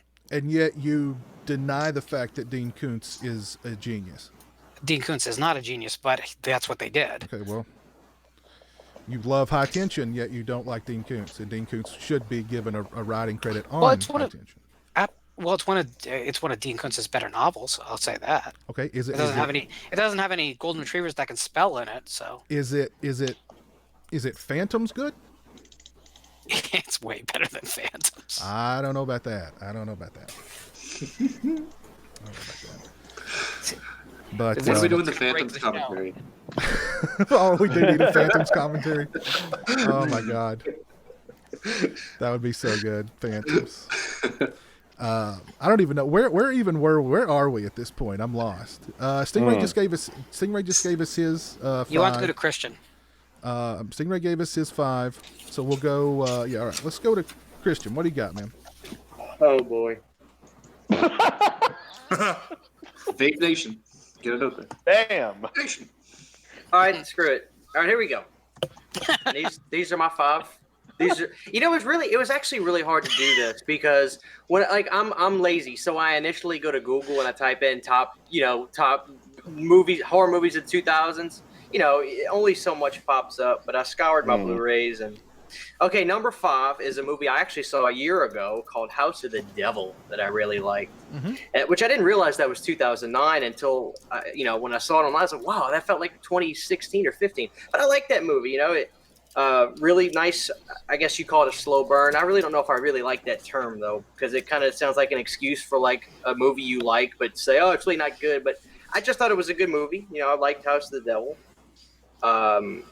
My next one. I really love this movie. That's Silent Hill. I never played the game, so when I saw the movie, I was like, wow, this is fun. So I really like Silent Hill. It gave me nightmares because I was pretty young at the time, so I really liked Silent Hill a lot. And I heard somebody moaning about Saw earlier, but I can't help it. I really love the first Saw. I really do. I think it's a fun movie. I get a lot of replay value out of it, and anything with Danny Glover is, it's okay in my book. My number 2 is, oh God, I can't. I have a hard time watching this movie, but my number 2 is 1 Hour Photo with Robin Williams. Oh, That's a good movie. Damn good one. Really good movie. I remember watching that with my parents back in the day, and I remember I was like, oh yeah, it's Robin Williams, and I was like, oh God, Peter Pan. But I really love that movie, and I was watching this really nice retrospective video on it. And I didn't realize some of the metaphorical scenes and stuff in it till now. I just really love it even more. Like when he sees the photos of, I think the husband was cheating, and then they do this weird shot of him, and then his eyes blood comes out of his eyes. Now I realize the symbolism of that. It was see no evil kind of thing or whatever. His eyes were bleeding from what he saw because he had this perfect vision of this family. I was like, wow, that is awesome. And it's a really hard scene to look at. And last but not least, I just can't lie. I am who I am. If you take me how I am, and that's it. My favorite movie from the 2000s is Rob Zombie's House of 1,000 Corpses. I love House of 1,000 Corpses. Fucking A. And that's it. I like House of 1,000 Corpses too. I think that might still be my favorite Rob Zombie movie, to be honest. Piz, isn't it fun though? It's like this crazy ass roller coaster ride, Yeah, I think I like the craziness. Tutti fucking fruity. Hell yeah. I like the craziness. I think I preferred Devil's Rejects. I just found that movie kind of petered out. I think to me, Captain Spaulding in the first one just takes it. I love the gas station scene. I wish I could just drive up to that gas station, walk in, and just have Captain Spaulding yell at me and say, "Get the hell out of here, you little bastard!" I just love that gas station. I love the Sid opening. Hagen. He was made. That was the role he was made to do. Like he was meant to be an actor to somehow fall into that movie and to do that character. Like he really does. He kills it. I'm glad Rob didn't remake that Texas Chainsaw, because then we wouldn't have. Well, never mind, because wasn't House 2000 filmed way before that? Like it's technically filmed in late '99, 2000, right? I would have thought it was a '99 movie actually.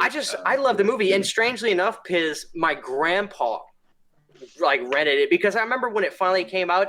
I remember being a relative big deal, like, you know, because Rob Zombie, he just came off of the Sinister Urge, which was a really big album for him, so he was a household name more or less. It was a big deal, as I recall, because, you know, it had been produced. I mean, Universal basically said we can't release this thing. The story about that is great. I love it. They're like, dude, we can't put this movie out. We can't do it. So Zombie bought it back from them, and that created a lot of buzz. Like, you know, it's got to be like super graphic, and it's got to be so hardcore, and that really hyped up a lot of horror fans. Yeah, and the other thing that I think he said this on the Joe Rogan podcast, but I've heard it before. MGM picked it up when Universal didn't want it, and MGM. Somebody. A journalistic type person was talking to Zombie, and Zombie is a sarcastic, dry personality.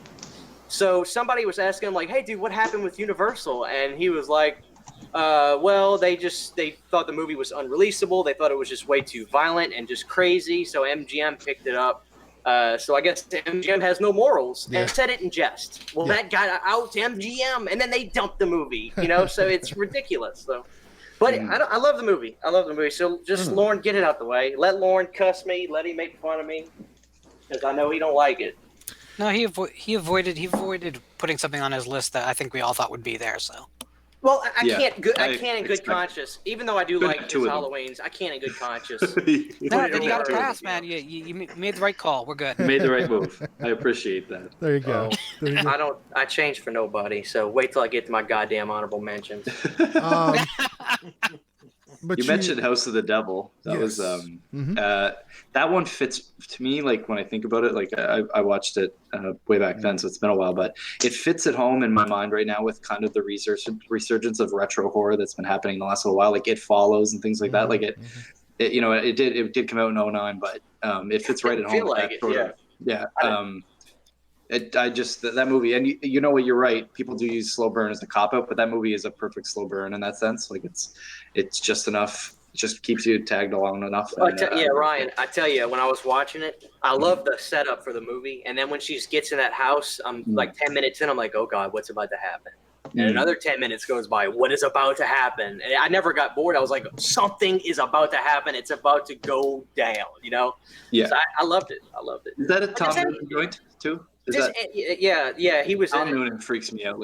Oh god, he was great in Manhunter. I love Manhunter. Is one of my favorite movies. I love that movie, and that's the real Red Dragon. That's the real Red Dragon. Yeah, I love that movie. Does anybody like Saw, for God's sakes? Am I the only one that liked the first Saw? I like the first Saw. I like the whole franchise. I like a few of them. Yeah. I like the first. I like. I want to see. I mean, it's kind of a soap opera. I say this to me. Tell me I'm wrong for saying this. It's almost my generation's Friday the 13th, because it's one movie after the other, and it goes right past. Yeah. Like, that's the way I feel about it. So it is. You know what I mean? My wife, who does not like horror movies or scary movies, I had somebody mentioned Vestron earlier. I had a copy of The Unholy out. I was going to watch the other day. Yeah. And she was like, "Can you turn that over? I can't stand the cover of it." Like, she was so freaked out about it. But she's seen every fucking Saw film. Like, I've seen one of them, but she went to see them all. Like, it was the Friday the 13th. It was the event October movie. It was. Exactly. I saw every one in theater that I could. Once I was 17, I went to every one. I had a blast. And the 3D one, when I saw Chester, rest in peace, Chester. When I saw him die, and I think it was the final chapter. Man, I had a blast. I was in the theater laughing, having a good time. I miss it. I wish they would do more. I mean, I saw Jigsaw, which was okay. But, you know, Chris Rock is supposed to be making another one. So, I don't know. I'll watch that one, too. You know, what the hell? They did a really smart thing with those movies. Like you said, they almost made it like, it's a soap opera. If it's October, it must Saw. Be Saw. Yeah. So, I mean, they kind of made it like this thing where if you didn't go see Saw in October, you were missing out. You were not cool. You know what I mean? They made it this event thing. Yeah. The only thing that stopped that was Paranormal Activity. Yeah, Right. Right. Yeah. And I held from putting that off my list because I was for sure I was going to get made fun of. But I cannot deny that my theater experience for that, Jay, was amazing. It was amazing. I was with all my friends. We were having a blast. Like, it was so fun. Obviously, replay value is, I don't know. Some people may be able to rewatch. Those are so great to watch in the theater with a crowd. Like, they're so fun, in that regard. I didn't put it on there because I was like, I can't rewatch it that much. The fun's over. But it was fun. I had a blast. I didn't see Paranormal Activity in the theater, but I still liked Paranormal Activity. Actually, when I was sitting here, I wrote down Paranormal Activity because I was like, I don't think anybody's going to bring it up, but I do want to mention it because I thought it was a good movie, and it did a lot with a little. Now the sequels but I'm a found footage mark. I just, ever since Blair Witch Project, I'll give them all a shot, really, in a way. And I really liked that one at the time. And it had that hype train around it. But I think I actually waited for video. I don't know if I saw it in theater, but I really liked that one. And then I watched the first 4. I think I didn't bother go with Ghost Dimension, and then I was out. But they never quite captured that. No, they never. Yeah. Which was the one that was in like Mexico or somewhere? That's the Ghost Dimension. I think that's the one I didn't watch. I think that was the marked ones, wasn't it? The marked ones. Sorry, you're right. Sorry, yeah. I knew there was something like that. It was the subtitle. I don't know why. I kind of like the marked ones. Like it's kind of funny. Like I love those. The kids in it are hilarious. Like they actually seem kind of real. Like But was that one actually like a Paranormal Activity, or was it like they filmed another movie and just called it Paranormal Activity? I was wondering that. Yeah, they tied it in. By the end of the movie, the Latino kids in the living room of the people's first movie. God damn it, they did it. Okay, I may have to go back and watch it for fun. Yeah. But you really can't take this movie seriously. Like you just gotta take them at face value. It's junk food. Yeah. I like all those. Yeah. I'm like Christian. I'm not going to apologize for it. Oh, cool. Yeah. I think, and the thing with Saw, I saw the first Saw in the theater, and I thought it was good. I didn't think they were going to create umpteen sequels to it, because it really got to the point where I started to dislike the first one more and more as they kept making more Saw movies. Because to me, all those Saw movies, they all run together into the same piss-colored, nasty-looking crap, to be honest. Well, 3, 4, and 5 basically happen at the same time, and that's crappy. When you go to the theater and watch 5, it's like, what the hell? The end of 5 is the beginning, like the end of 4, like it's concurrent. It's like they shot them all in the same room, on the same old camera, the same piss water filter, and I don't know. They weren't for me. They weren't for me. I like the traps. I love seeing that little puppet get on that tricycle.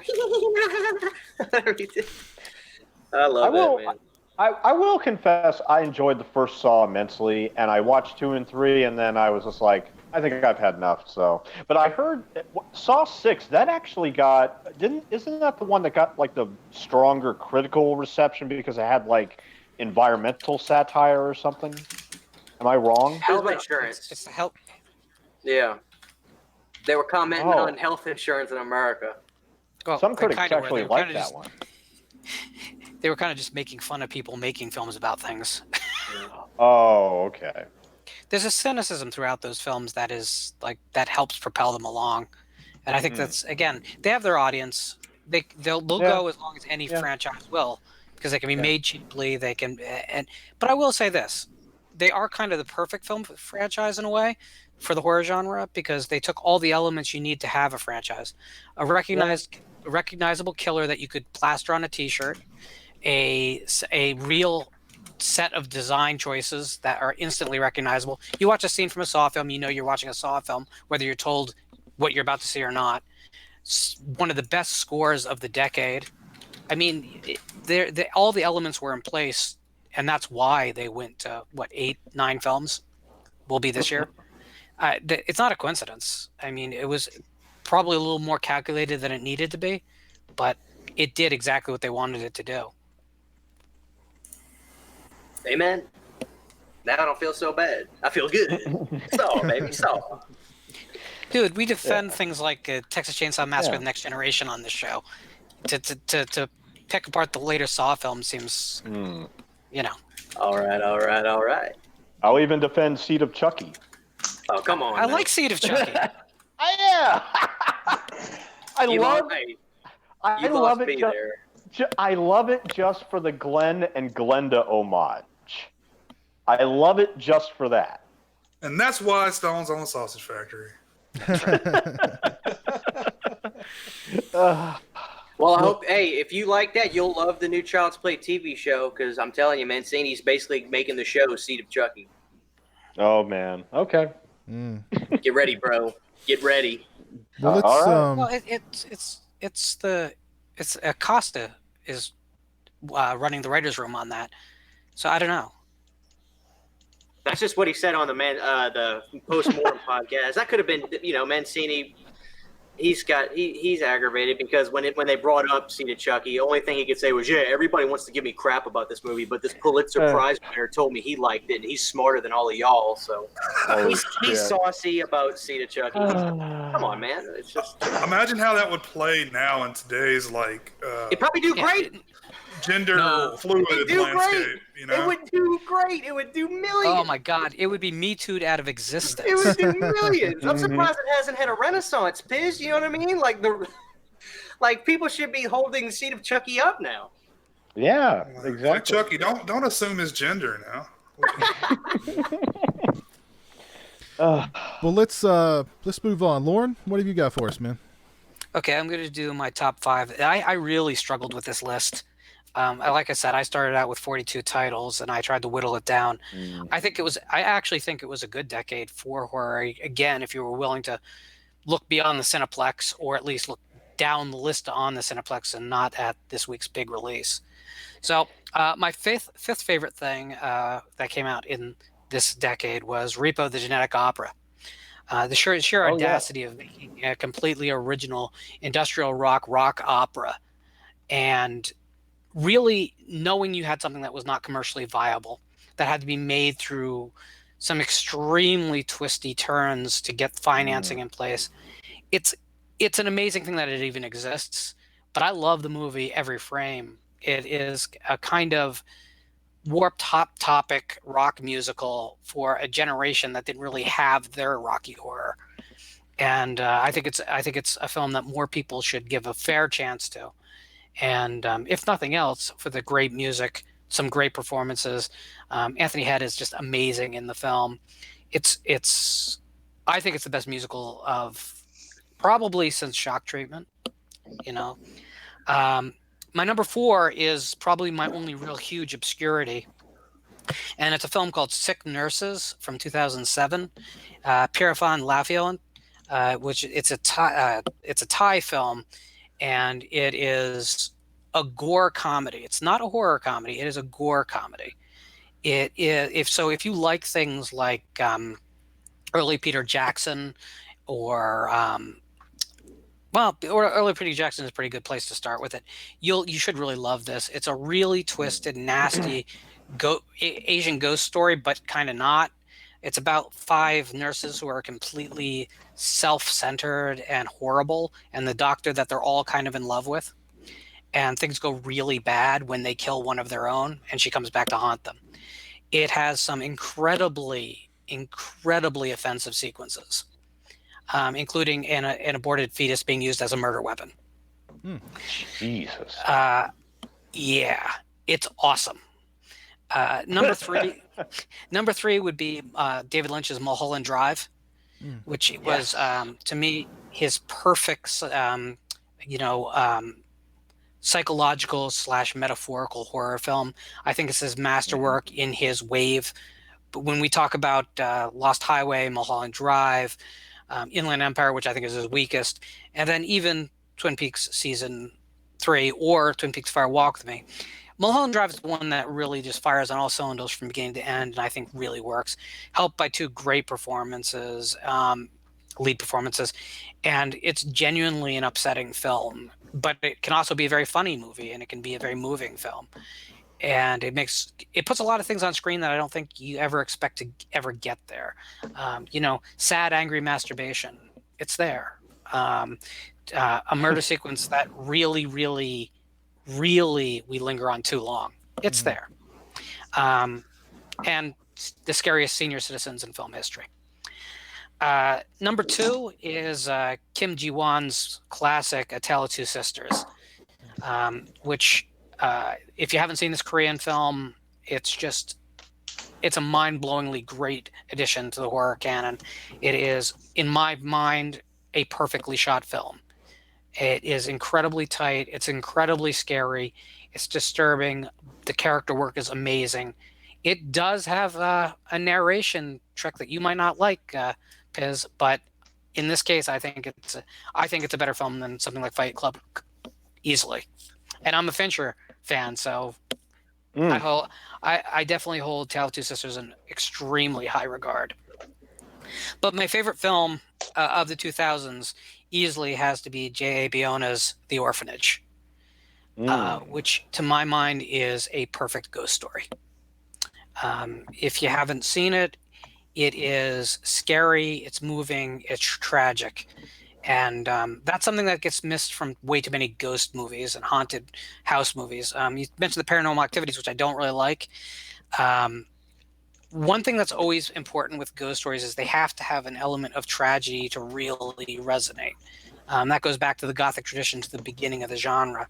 And The Orphanage was really the first modern film to really understand that and do something both creative and really effective with it. I think it's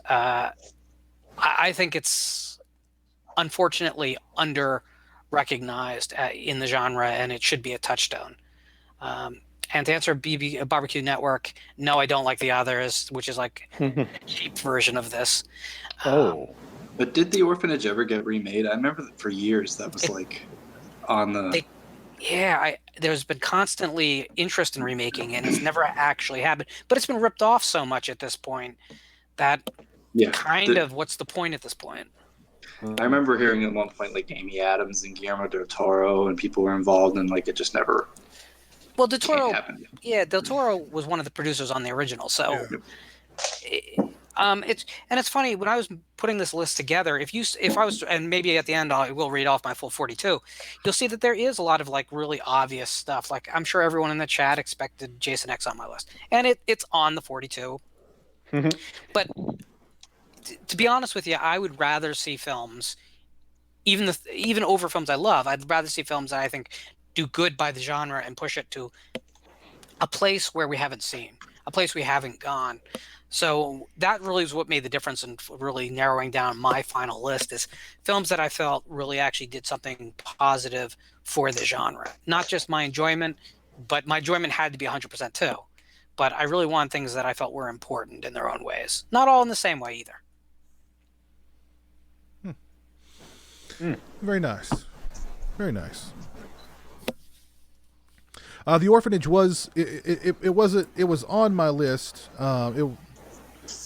It really, when I was trying to put these in a top 5, I kind of struggled about putting them in a top 5. So I mean, really, aside from like the top 2 or 3, I mean, my top 5's not in any kind of particular order. But The Orphanage was on my list too. I really liked that movie, and I'm glad that nobody's tried to remake that or redo it or anything. I just remember so much talk about that at the time, and it's funny you brought up The Others right away. I remember thinking that when I first heard of The Others, I was like, this sounds like a ripoff.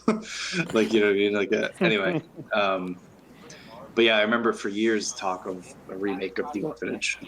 I just couldn't remember if it ever happened. To my knowledge, no. No, yeah, I don't think so. But I'll dive into to my little list here. Did anybody mention Behind the Mask up to this point? No. There it is. No. They've been talking about it's it one in of the those chat. ones that I left off my list because I was so sure someone else would have it. You know what I mean? Like there was a couple that I just purposefully was like, yeah, that's somebody else could bring that up. That was one of them. That's what I was saying. I was like, I'm surprised it hasn't been brought up yet by anyone. Yeah. But yeah, I knew it would be. I just think that was such a great kind of dissection of slasher movies, and At the perfect time. Like that time, like I said before, there was so much derivative shit. To have a film that really slices and dices the genre, you know what I mean? It not specifically that decade. It kind of takes a smack at the slashers before it, but just a perfect time to have that because everything else was so boring in a way. Yeah. I appreciate that movie just on that level. Mm-hmm. Yeah. That's another one they've been talking about trying to do a sequel to for years and years and years. God, and they just can't get it off the ground. It's so weird because did it do well? Maybe it didn't do well. Maybe it didn't do commercially well. But I remember like it just being such a popular film amongst genre fans at the time that I was always surprised that because so many sequels came out during that period of time. Like, I mean, everything got a friggin' sequel. I just always surprised that didn't get a sequel greenlit. Last I heard, he was doing a Kickstarter like for a graphic novel or something. Yeah. When you hear about that shit, it pisses you off, right? It makes you sad. Sometimes it works. Undergrads is getting a sequel, but anyway. Yeah. But yeah, Behind the Mask, The Rise of Leslie Vernon. Let's see, May.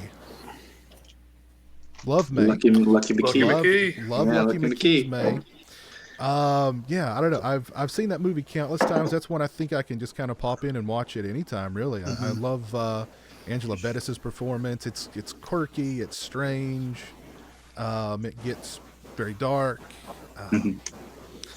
Yeah, just like that movie a lot. American Psycho, that was mentioned earlier. I've loved that movie since the first time I saw it. I've seen it countless times. I quote it a lot. Again, it was the movie that turned me on to books, which is so strange to reading. And I love the novel too. Highly recommend the novel. What a way to start reading. Exactly. I know. I vividly remember it. I watched the movie. I jumped on. This was back when there was a half.com. I was just gonna say, I seem to recall you like doing a video on this, a review of it back then, and saying like, being like, I got the book, like I had to read it, and like, you know what I mean, like I remember all this. I got like a used copy of the book off half.com for like $1 or something, and just read the hell out of that thing. But yeah, Session 9. Has anybody mentioned Session 9? Not yet. It's on my list. It's on the latter half of my 10. Yeah, just love Session 9. That's one too. I mean, I think I could pop in and watch it anytime, and it's still just as good. That's one I have to revisit because I remember being disappointed by that movie at the time. I just felt like it was scattered too much or something. I didn't quite get everything. I don't know, just something about it that didn't land with me.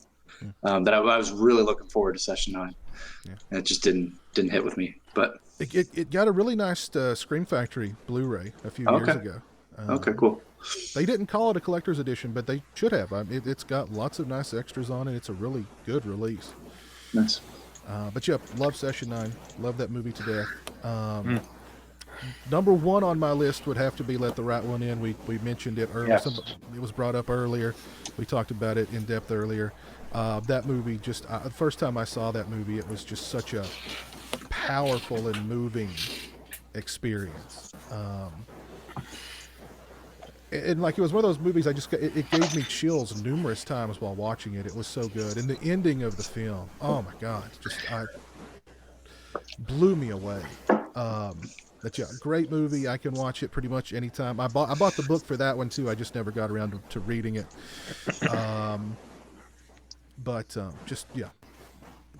Can't say enough good about that movie. The Let Me In or whatever, like I said, it's a pale comparison. It's, it's not very good, but Let the Right One In is just an absolute masterpiece. Masterpiece in my book. But yeah. I'll throw a couple others out there, and then we can go back around. Does anybody have anything they want to say about any of the movies that I mentioned? I need to rewatch Session 9 too. I didn't remember liking it, but I was probably on my phone. I'll admit it. To hell with it. It's really good. It's really good, and I think it holds up to multiple viewings too. I'll throw out a couple others that were on my list that nobody else brought up. Well, actually, somebody did mention Cairo, Pulse. Yeah. But that I think is my favorite of the the Asian horror. I think it was my favorite too. I didn't really. The Grudge never. I mean, I like Sarah Michelle Gellar, and of course, I love Buffy and stuff like that. But that whole story didn't really land with me that much. Although it's kind of creepy, but I remember liking Cairo and Pulse the most. Mm-hmm. But yeah, love Cairo. That's just such a bleak. It's a really well done movie. Let's see what else. Let's see. We mentioned Orphanage. Did anybody mention Battle Royale? No, but I should have when I talked about like Battlefield Baseball and the verses and stuff like that, because that's yeah. I remember when somebody first described Battle Royale to me, they were like, it's this movie and they give a bunch of kids weapons and they put them on an island and they have to kill each other. And like one kid will get a machine gun and another kid will get a golf club. I was just like, I'm in. I was like, this movie sounds fantastic. Yeah. Like, and it absolutely paid off. That movie is so good. Yeah, so good. We did mention Versus earlier, which Versus is just like this awesome combination of horror and action, but in a very horror way. Yeah. It's kind of like if John Woo had directed. It's like a John Woo movie with zombies in it. It's got zombies. Yeah. Oh, what's the one with shoot. I'm gonna have to look it up because I got to bring this up if it's on here. One sec here. Guitar. It's like it's all music based. Guitar. Shoot, what's his name? Oh, Wild Zero. Wild Zero.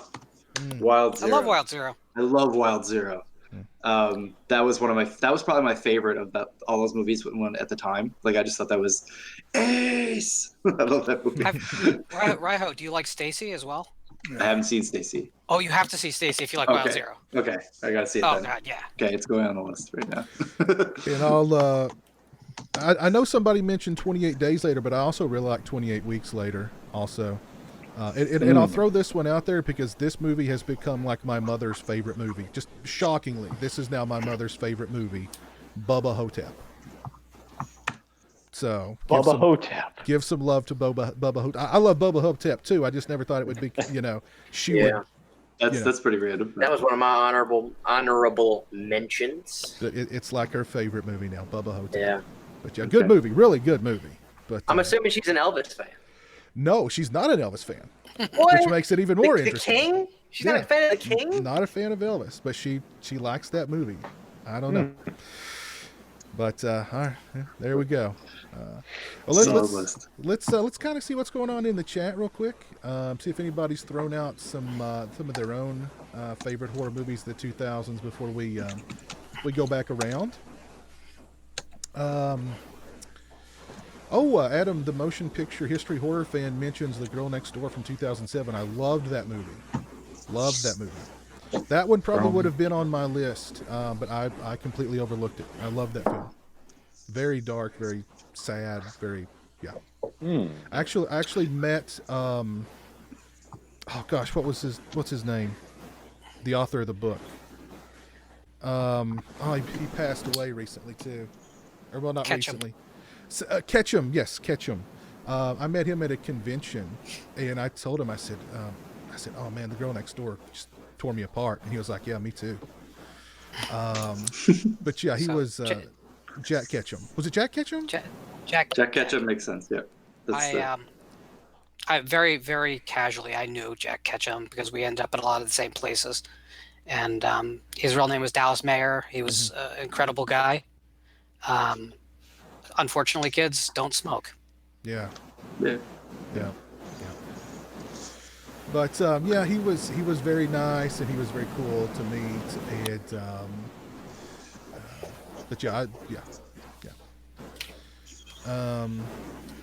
let's go back to the chat. Adam also mentions the The Hills Have Eyes remake. Which I think was one of the better remakes that came out. That was one of the better remakes at the time. That era. Yeah. Yeah. That was definitely a high mark of the remake. We played so much about the remakes back then. I remember that was just like, the hot topic of conversation. But there were some good ones. But there were just so many shitty ones. Yeah. There are a lot more bad ones than good ones. But let's see, what else have we got going on out in the chat. I thought I saw one, but I have lost it. David Vines mentions The Skeleton Key in 1408. I know there are a lot of fans of 1408 out there. I've never seen it. I watched it and I don't even remember. There's so many movies that I saw. I was like, I remember seeing it, but that's it. Like I remember that I sat down and watched it. That's it. Let's see. Jammy loves A Tale of Two Sisters out in the chat. As she should. I thought I saw some lists on here, but I may have lost them. I should have copied them and pasted them. Adam says his top 10 horror of the 2000s are Antichrist, A Tale of Two Sisters, I Saw the Devil, which is very good. Love I Saw the Devil. Jew on the Grudge, Jew on the Grudge 2, Pulse, Lost, Chaos, Dark Water, Itchy the Killer, and One Missed Call. You know, I love the first 10 minutes of Itchy the Killer so much, and then the rest of the film just can't live up to it for me. It's one of the most frustrating films ever for me because it starts so strong. Have you seen it, Piz? Oh, yeah. Yeah, I've seen it. That extended sequence in the beginning is so fucking good. Takeshi Miike, man, he's very hit and miss for me. Oh, he makes so much. Yeah, he just makes... He's got 400 titles, and he's not a porn director, so that really means something. Well, not just a porn director. Yeah. Got some love for Saw in the chat. No love for Paranormal Activity in the chat. Some love for House of the Devil. Yeah. I like it. I prefer Innkeepers, but... Oh, the Innkeepers, yes. I like the Innkeepers too. Yeah. That had the same vibe for sure. We were talking about Ty West not long ago on the show, and kind of whatever happened to him, and that's a good question. He ended up directing a Western that I don't think a lot of people saw, and he's not done much since. I also really like Sacraments, by the way. I got some love for the Final Destination movies in the chat. Any love for... I'm kind of surprised nobody brought up Final Destination 1. I like Final Destination 1 and 2, actually. But I just didn't bring them up. They're just so... They're really good movies, or I like them anyway. But I like popcorn flicks. Yeah, exactly. That's exactly it. It was just... Good time. If I decided to pick really random and weird ones. That's why. Yeah. I picked the fucking fourth kind. Malek mentions The Devil's Rejects, House of the Devil, Saw, Freddy vs. Jason, The Strangers. He says, I liked the TCM remake at the time. Behind the Mask is okay. I did like Jeepers Creepers. So he's showing some love to Freddy vs. Jason, which Malek, you are officially timed out for the rest of the show. No, I'm just kidding. Well, let's go back around and let's see. What else have you got on your list, Jay the Stingray? We haven't talked about... Can I just drop a few here? Sure. The Collector. Did you guys like that one? I remember liking it. I only saw it once, and I've not seen it since, but I do remember liking it. And the sequel's not bad either. I like the sequel more. Is it collection? Or... Yeah. Is there 3 of those? Is this a trilogy? Not yet. They're working. Not yet? They're working on it right now. I've only seen the Collector, which I liked, but just never got around to watching the sequel. I think I may have... I thought I heard they were going to do a TV show. Am I imagining that? I think I heard that. You're right. Yeah, everything gets TV show. It's so much shit that they, announce and never do. Yeah. Let's see, Thirst from Park Chan-wook. It's really a really cool, different take on the vampire genre. And Tokyo Gore Police. I like that one quite a bit. And one I don't hear people talk about very often is Undead from Australia. The Spiegler brothers, yeah. Those 2 guys have done a lot of stuff, I think. We're going to return to Australia soon. Sorry. Did they do... Oh, I won't say anything then. I think I know where you're going. Yeah. I even have an Australian movie, so... Yes! I bet I know. I bet I know what they are. You know what they are. I bet I know what they are. All right, cool. All right. Have you got more, or is that it? Yeah, I'll just say Laid to Rest. I know I mentioned that one a good bit on the show. Okay. I like it a lot. It's one of my favorite modern slashers. I really liked Laid to Rest. It's one of my fun YouTube stories. I did a review for it on my channel, and the guy that played Chrome Skull sent me an autograph. Oh, that's cool. Yeah, it was really cool. He saw the video and he's just like, I just wanted to let you know, it was really uplifting or something like that. So he sent me an autograph in the mail. So I tucked it in my DVD and stuff like that. I really liked that movie at the time. I haven't watched it in years, but I only get messages from the directors of movies that I didn't like, explain to me why I didn't like it. I never got that. I always got positive if I got you know what I mean? And I had really random ones. I remember I did a review for Frankenstein, the original, the 1930 film, and the woman, the little girl that got thrown in the water, her niece contacted me and wrote me this letter about how it was uplifting for her to read it, that people were still watching the movie and all this stuff. It was something random like that. I always got nice stuff like that. That's cool. I never Yeah, I had a director of a recent movie that most people have really hated message me and be like, well, I only had this much, I had limited this, and you know what, I was trying to do this, and you're wrong about that, and I think if you did this, you'd like it more. And I was just like, dude, if you got to explain it that much, come on, dude, let the movie talk for itself. Yeah. But anyway. Yeah, it's funny. All right, let's see. Christian, were there any others on your list, Christian, that we didn't go over or that you didn't mention? Yeah, I got a couple. Well, I think somebody already mentioned The Strangers.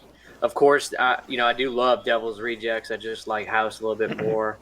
There's this movie called Vacancy. It's kind of like a Rob Zombie light type horror movie. I kind of like it, this movie, I don't know how you guys feel about it. It may be nostalgia because I saw it there. I kind of like Signs, right? Like that M. Night movie. I think it's all right. I like Mel Gibson. I like Mel. I'm a Mel Gibson mark though. Like Lethal Weapon. I love that was the last Shyamalan movie that I saw. I think. Yeah, it's I saw The Village. To me, it's like a smart U.S. movie. It's not really smart, but it makes you feel smart when you watch it. Well, swing away, Joaquin.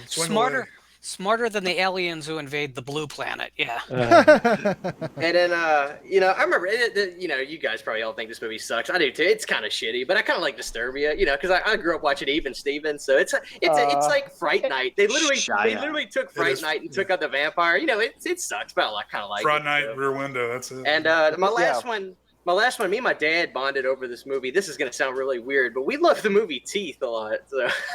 They've been talking about that in the chat as well. Several people have mentioned Teeth in the chat. Yeah. Yeah, that's kind of funny. Did I recently see that's getting a new release? Am I imagining that, or that's been up in my Twitter feed recently? Teeth, because just hashtag me too. Yeah. Teeth. Yeah. Well, the ending. I won't say it out loud just because it's nasty. But the ending is so hilarious, man. That's a lot of those guys deserve to get their dicks bitten off. Yeah. In all honesty. Okay. When they go to that little waterfall thing, and it was the boyfriend who was the nice guy, and then he's kind of a little too fresh with her. Yeah. I felt his pain, man, because he sold it when he got it cut off. He sold it. I felt the pain, man. But then again, it's you don't really have to act too hard to if you imagine that happening. So yeah. That was my very first Netflix streaming movie that I did with my dad. But dad's I remember it was either Rumpelstiltskin or Teeth. Those were your options. Wow. And I love Rumpelstiltskin. This is Netflix in 2009. You got Teeth. Basically, Tubi is Netflix 2009. Yeah. But that was the first movie watching Netflix. My dad was like, I don't know, son, we might cancel this crap. Yeah, I don't know about this. But yeah. That's good. Teeth, man. But Vacancy's fun. If nobody's seen Vacancy, it's kind of like I said. It's kind of fun. I kind of like Vacancy. It had who was in it? Not Rainn Wilson. Owen Wilson. Owen, yeah. It's his brother. It's his brother. Luke Wilson. Yeah. He's kind of cool, I don't know. There was a number that you could, when Vacancy was coming out, there was a website for it where you could go and put in somebody's phone number, and they would get a phone call from Frank Whaley at the front desk of the Vacancy Hotel, reminding them that they have got a reservation there, and to not don't tell anybody that you're coming. You know what I mean? Just it was like a weird thing, and I was trying to set it up so that it would call my friend at 3:00 in the morning. Oh, but man. they had it set where, like, at certain time zones it wouldn't call people. You know what I mean? Like after a certain time. But I remember just putting all these people's different numbers in so that they would get a phone call from Frank Whaley reminding them that they have a reservation at the vacancy. I did the same thing with Snakes on a Plane. They had the same thing. And I spammed so many of my friends with that. It would be like Samuel L. Jackson just screaming at them, "Get to the motherfucking theater!" Something like that. I don't know. Buy the goddamn ticket. Yeah. I'm getting sick of this. Yeah. Adam mentions in the chat the Wrong Turn franchise. Did any of us enjoy I remember seeing the first Wrong Turn in the theater, and I thought it was. I saw the first one simply for Eliza Dushku, and then I never went back. Eliza Dushku. Whatever happened to her? My goodness. I don't know. Wrong turn. She made a wrong turn in her career. Yeah, that's what I was such a Buffy mark. I was like, as soon as I saw she was doing the movie, I was like, I gotta go check it out. And I never went back. And they made a lot of them, didn't they? Like 6 or 7 of them. They made a bunch. I kind of like 2 more because I'm a Henry Rollins guy, and I think that was 2008 or 9. If it's not, I'm sorry. But the second one's kind of cool too. I like the second one more than the first one. I like anything Henry Rollins does. Let's see. Any others on your list, Raho? Yeah. Here, I'm just checking something because I never thought about this until right now. Okay, yeah. So this wasn't on my list at all, but I just thought of it because I don't know why I randomly thought of it. But Masters of Horror came out around the mid 2000s, and they were quite popular. I didn't really care for a lot of them, but I did check out a few of them, and I remember they were very popular in like 2005. But that wasn't really. Just gonna check my list here. Oh, I had to have Blair Witch 2 on there because I'm such a Blair Witch guy. And the second movie is such a weird. It's like the polar opposite of the first movie. I know they tried to tie it in with like having footage because the guy had all the cameras set up and stuff like that, but it's so far from the first movie as it could possibly be. But at the time, I know they had the whole thing where, like, if you played clips in reverse, you'd see certain things or different things, and it was kind of lame. But I was into it. I remember getting the tape and like actually like, playing shit and rewinding it and like trying to like catch pieces and stuff like that. And I don't know, it was, but I liked the movie at the time. I haven't watched it. I have like a deluxe edition DVD that I got when it came out, and I've never opened it. But I had to put it on my list just because it was a sequel to Blair Witch, and I love that movie so much. I think if we could see Joe Berlinger's original, concept for that movie, or like a director's cut from him, that would be really interesting. Yeah, that would be because that movie, like I said before, that there's some kind of a level of like glitz and glam that got put on some of these movies in 2000. Like that movie shouldn't have got it, but it did. It got a little bit of this like weird, like I don't know, it just that they just did not go the right way with that one. See, I love Blair Witch too. It's been so long since I watched it. At the time, I remember not being knocked out by it, but I was such a fan of the original. But like I said, I've got this really nice DVD edition I've just never opened. I think it has like its soundtrack in it and everything. Yeah, there's this whole concept of the film that like video is real and film is fake. And the thing is, Berlinger's original version didn't have the other tourists in it, which is where most of that video footage, besides the surveillance footage, comes from. I think that concept gets lost. I think the studio was right. I think that you need. I think that's the worst shot footage of the film is the murder of the other tourists. But I think you need it there. I think they were right to want it. I just think he didn't want to do it, so he did it as badly as possible. He didn't do it properly, yeah. Right, but I think they were right as conceptually. But I think it's a very ambitious movie. And you had to swing for the fences with that one. How easily would it have been to just put a bunch of kids with cameras in the woods again? I mean, they went completely the opposite direction, tried to do something weighty and ballsy, and a lot of the stuff that the studio said, they didn't want Frank Sinatra's "I put a spell on you" over the opening credits. They wanted Marilyn Manson. Well, you want to know what? It's a kind of a Marilyn Manson-like movie. Yeah, a lot more than it's a Frank Sinatra-like movie. I don't know. Movie, yeah. I'm not a guy who lives and dies by the idea that the studios are always evil and the filmmakers are always like pure. I think a lot of times. You have to look at the ideas themselves. I agree. Another one I had on here was Dog Soldiers. And not because I was nuts about Dog Soldiers, but I just love. I love the creature effects in it. And it was kind of an interesting movie. I remember being so hyped up to see it because there was so much buzz about it at the time, and I was kind of like, yeah. But I think looking back at it, and I haven't seen him in a while, I liked it more than The Descent for Marshall's films. He kind of had like a weird, like meteoric kind of, and then he might have done a couple others other than those two in the 2000s that I can't think of right now. But Dog Soldiers was a popular one at the time. And we didn't talk about The Exorcist. Like there was the Exorcist at the beginning, and then the whole fucking debacle, and then they did Dominion, and neither of them were very good. I remember being very excited to see Exorcist at the beginning because I was a fan of of course the original, and seeing that movie and just being kind of confused by it, and then they were like, "Oh, don't worry, we're gonna do it better. We're gonna do it better." And then they came up with Dominion. And then it was Wasn't like, what happened? Didn't they make Dominion first, and they weren't happy with it? So then they went back and re-edited it completely, and it was like, the whole thing was so weird. They're like, "No, the good one's coming. It's Dominion." Yeah. And I'm like, we fucked up. We fucked up, but the good one was the first one. So, quick show of hands, how many people? Quick show of hands, how many people fell asleep the first time they watched Dominion?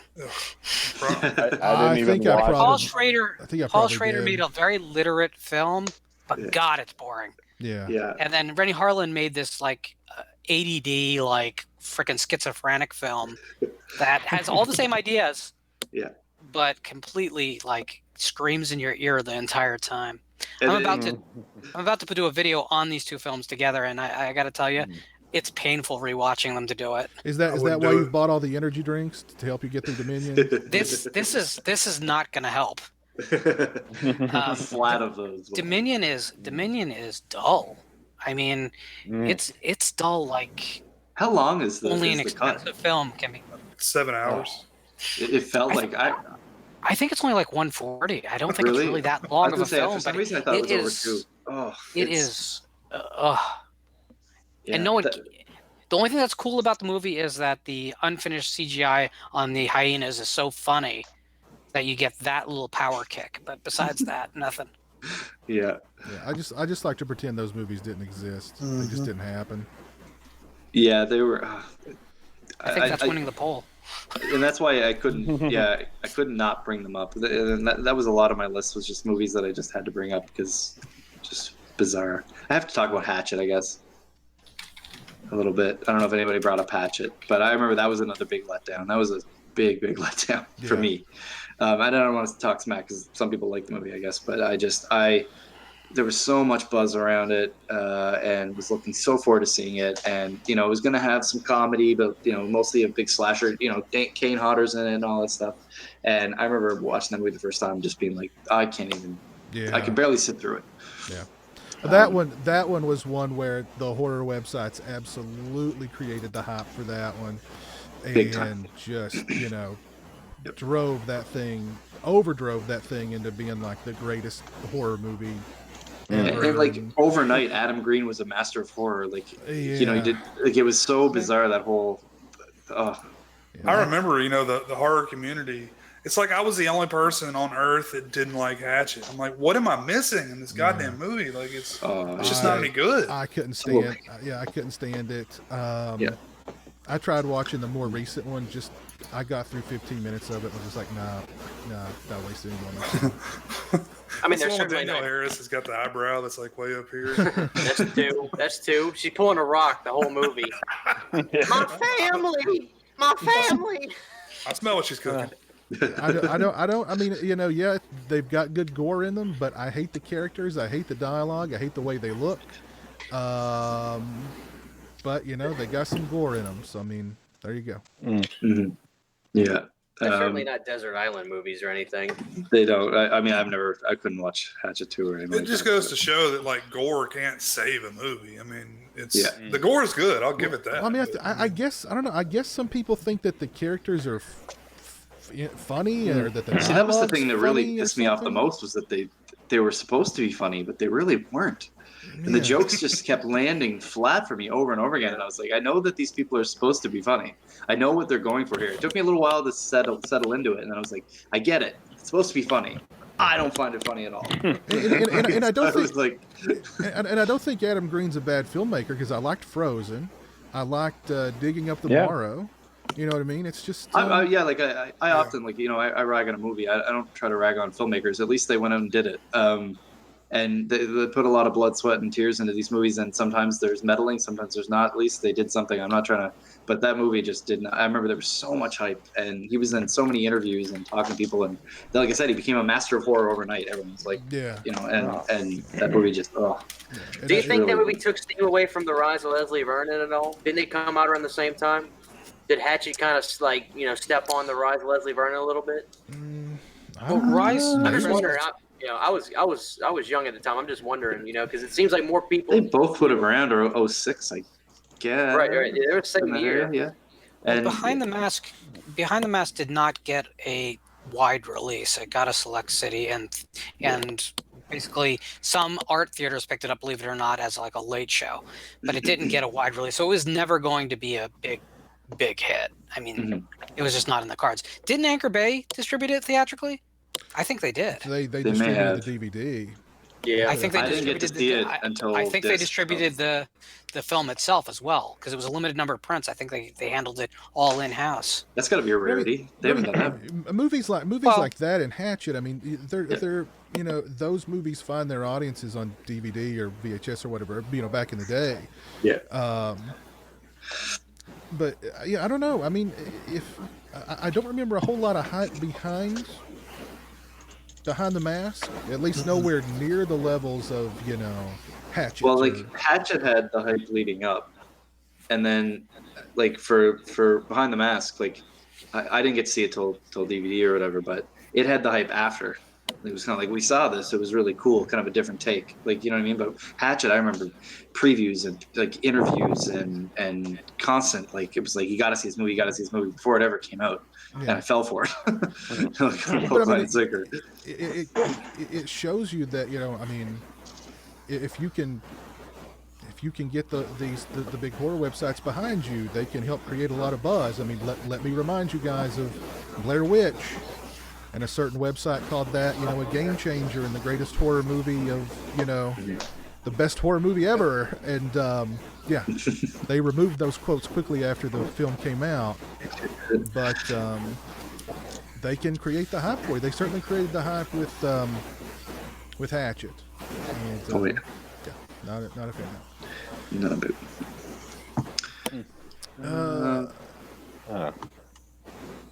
Stone, have you got any others on your list? Yes, I'm so ready to give my top 5 now. So yeah, right on. Yeah, okay, here we go. Well, like I said, we'd be going back to Australia, and 2 on my top 5 are Australian films. Lake Mungo. Mm-hmm. Yes. Nothing but scary old photographs. It's awesome.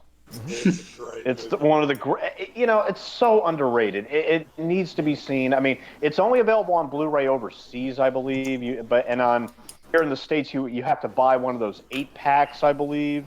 Is that how they released it? I'm trying to remember. Is it still on Prime?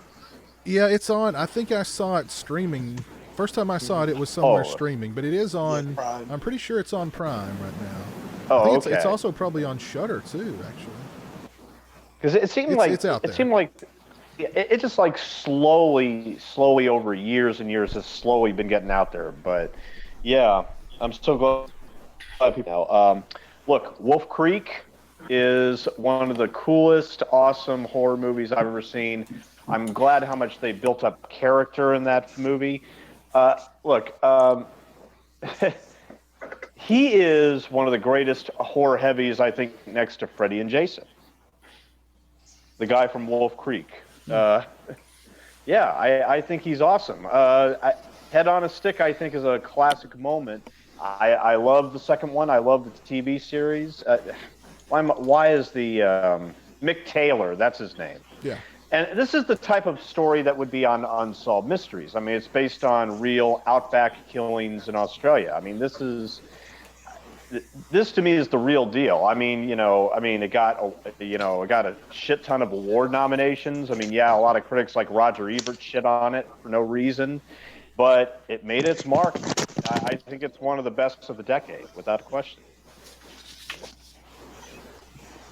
I knew that was the one you were going to bring up. As soon as you said Australia, I didn't pick on Lake Mungo. And actually, what's funny is I don't remember seeing Lake Mungo, but when I just read the synopsis now, I was like, I definitely saw that movie. But Wolf Creek was like the Texas Chainsaw of Australia. Yes. And I remember being pleasantly surprised by that one back when it came out. So I knew Lake Mungo was coming up for sure. I didn't know about the other one. I knew Lake Mungo was Wolf Creek. Yeah. Mm-hmm. Everybody else like Wolf Creek, or? Yeah, I liked it. Okay. I saw that on a double bill with Hostel, and it was just kind of a rough night for me.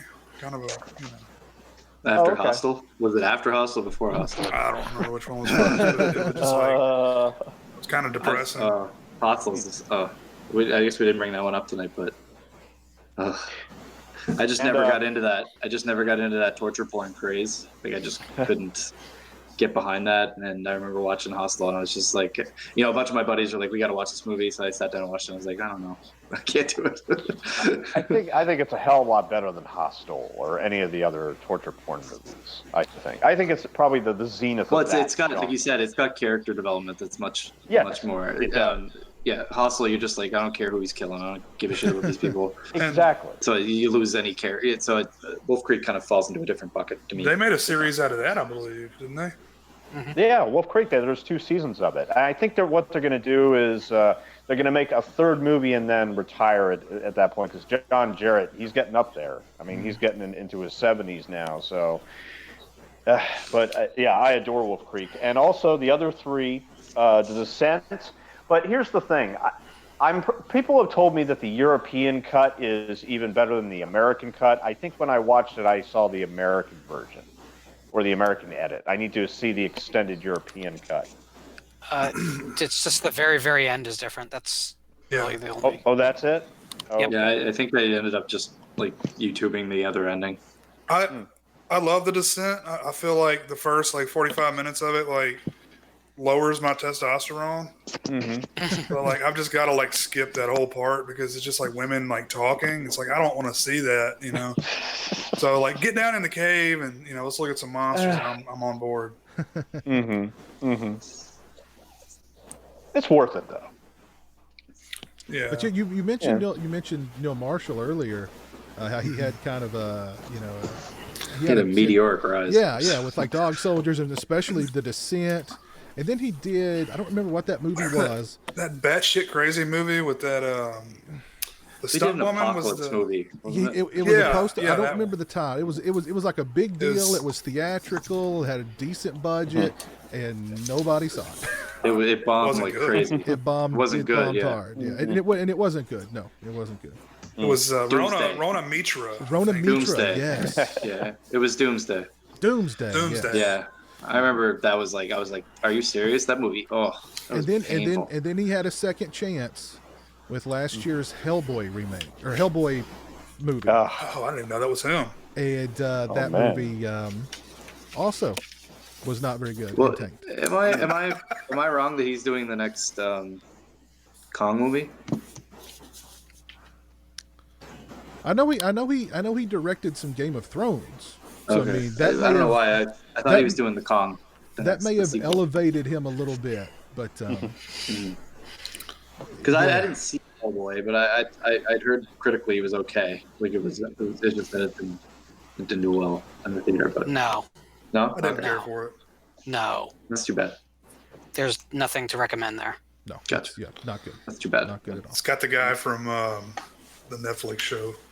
Stranger Things. That's maybe the only good thing about it. That movie, every 20 minutes, spends 5 minutes giving you pure expositional dialogue explaining where it's going for the next 20 minutes. And then just roguely just goes that 20 minutes, and it's horrible. It's a horrible film. I'm sorry to hear that. I like Hellboy as a character. I like the books and stuff like that. Don't do it. Yeah, I'm telling you, I wasn't going to bother anyway, to be honest. It's really not. It feels like you're watching a movie that's not even finished. It's like they just, it's really, really. Would you have finished it? I mean, at some point you had to watch it while editing it, right? I wouldn't have finished it. Yeah, not good. And Oh, the other two I have is I know that Piz said a while back that he was going to revisit it, but I think it's the most underrated of the decade. Based on true life events, set in Point Pleasant, West Virginia, starring Richard Gere and Laura Linney. The Mothman Prophecies. I love that movie. I found it effective. It was flawed, but it was so super effective. I think it holds up. I think it holds up. I mean, it's been a few years since I've watched it, but I loved it when it came out, and I'm a sucker for that stuff anyway. I think we're on the same page on this one, Stone, just because Unsolved Mysteries and stuff like that. Unsolved Mysteries. I love Mothman and things of that nature, and I just really enjoy that movie. And I watched it. It's in the last 10 years that I watched it again. Like I watched it in this house, so it's not that long ago. And I remember the only complaint I had was that my DVD was actually like full frame, and I was pissed off. I didn't realize that it wasn't a widescreen release or something like that. I did go back and rewatch it. Stone. Oh, good. It was sometime around during the holidays, somewhere around either Thanksgiving or before. I don't remember. But I like it. I think it holds up. I think it's a really well made film. The guy who directed it, Andy Pellington.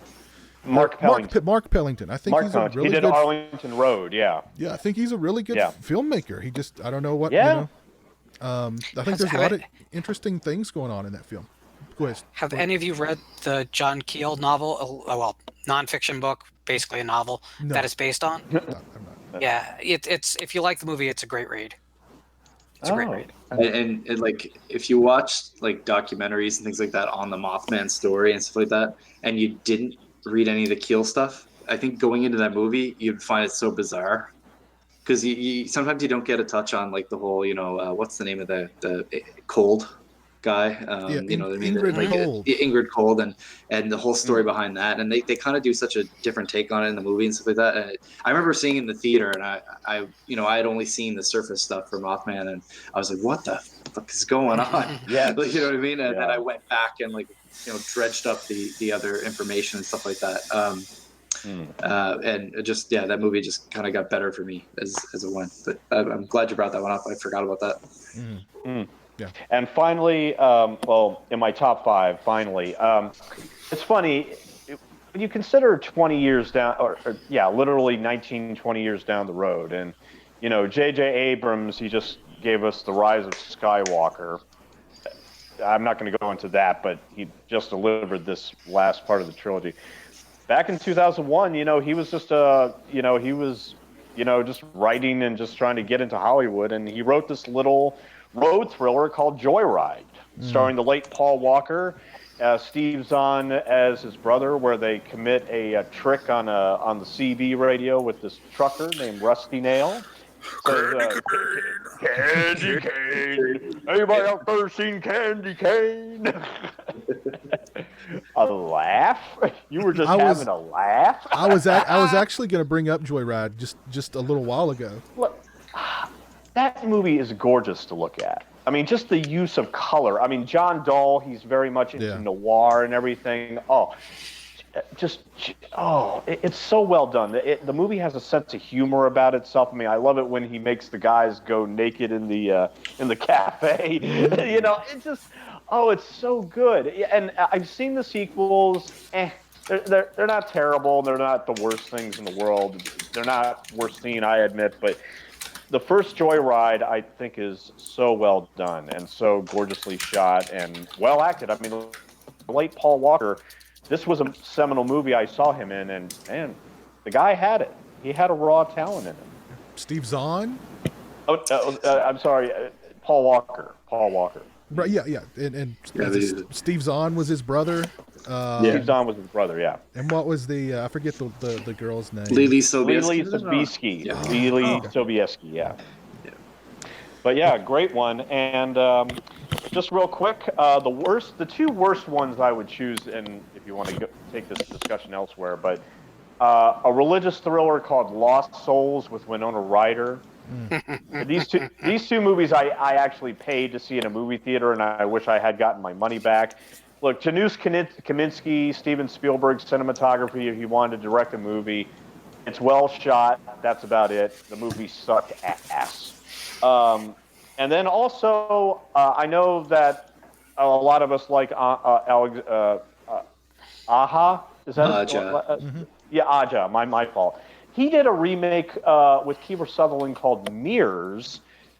I thought it was horrible. I mean, I'm sorry if anybody liked it. I paid to see it in the movie theater. I got my money back. It was so bad. That's bad. Like, something happened to him, like he ended up on the floor or whatever, and I just yelled at the screen, "Oh, get the fuck up!" Like, it was that fucking bad. It was so bad. That is definitely at the bottom of the barrel as far as remakes are concerned for that decade. And then, last but not least, I got to share this real quick. My vote for the most mediocre horror film of the 2000s. Now, back in the latter half of that decade, I was writing for a website called DVDverdict.com, and sometimes we get movies in the mail that we don't request for that just seem to come out of the blue, say, hey, just review this or whatever. Okay, and we always set the DVD cases up like actual court cases, and I'll just read you a portion real quick. The charge. Traditions were made to be broken. Opening statement. The good news is ROT Reunion of Terror is better than some recent slasher film. The bad news is that's not saying a whole lot. 6 people, one-time high school friends, are requested to meet up at a cabin in the woods, hey, wouldn't you, for a reunion of sorts. As they are getting to know each other again, complete with brew and weed, they are alarmed by certain warning signs. One of the guys has picked up an underage hitchhiker while on his way to the cabin. The park ranger is a slimy pervert with more than a few tricks up his sleeve. And 2 camping lesbians were murdered there the previous evening. Will they be able to survive this reunion of terror? Do you care? Touted by the producer of The Big Chill meets Friday the 13th, you could pretty much substitute any slasher film in the last 20 years in the latter slot, and it wouldn't matter. I actually did not like the film that much. I didn't hate it, but I gave the DVD marks for having a lot of bonus features. And I hope I'm not banned off the podcast now for revealing that. But I wrote this approximately 10 years ago, and I just thought to myself, oh, I got to share this. Well, the thing about that movie is I wrote that movie. I wrote the first draft of that movie. Let me put it that way. They gave you a story credit, right? They gave me a story credit, yeah. Okay. So, and my first draft was nothing like what was on the screen. It was just the lesbians. It was all about lesbians in a tent. That was the whole movie. That was it. That was it. No, my release the Piz cut. Yes, that's the cut we want, is the Piz cut. Yeah, I want the Piz cut. I'd pay to see that. My story was called Reunion, and it was about these friends, old high school friends, who get together for an impromptu reunion in a cabin in the middle of the woods, and one of them is a killer. Dude, I thought you were bullshitting. No, I just looked this thing up. That was what the fuck. That was my original. That was my screenplay, and I knew this independent filmmaker. And well, actually, how it started, I knew him, and he said, "Oh, I'd love." We were talking about our mutual love of '80s slasher movies, and he said, "I would love to do an '80s style slasher movie." And I said, "Well, dude, I'm going to write you one." And he said, "Yes, please." So over the course of a long weekend, I wrote Reunion, and gave it to him free of charge. I even had to put it in writing that I would not ask for any money now or ever for my work, for my. Now you regret that decision. Now I regret. Wait, Piz, how long ago was this? This 2008. Well, the movie came. You can get the rights back. You can go back. You can get the rights back. 14 years? What are you talking about?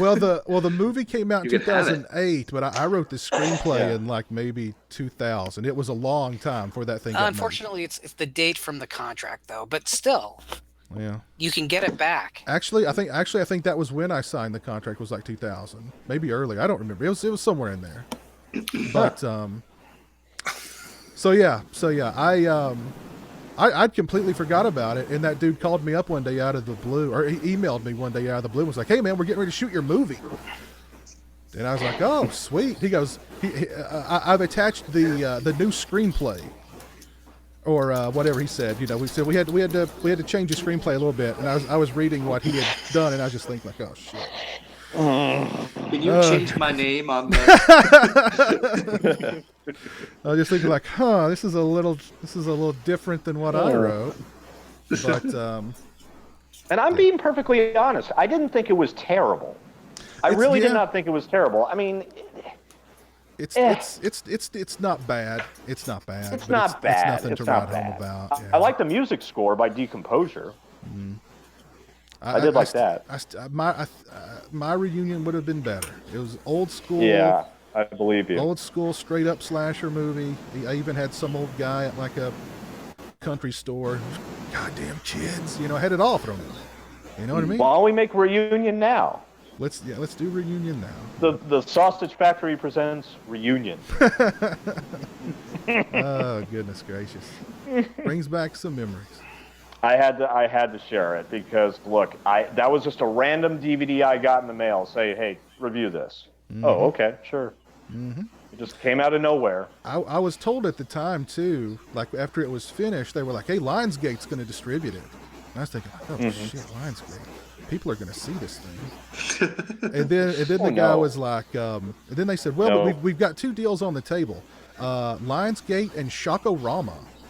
Shockorama Cinema. And I go, I'm thinking like, so you're definitely going with Lionsgate, right? No, Shockorama. Shockorama. Over Lionsgate. That's at least what the dude told me. It was between Lionsgate and Shockorama, and the producer chose Shockorama. Lionsgate was never involved. Probably, yeah. Shockorama.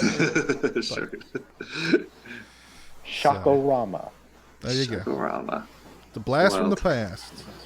Mm-hmm. Let's see. Anybody else got any on their list that you didn't go over or that weren't mentioned? I sure do. Well, go for it.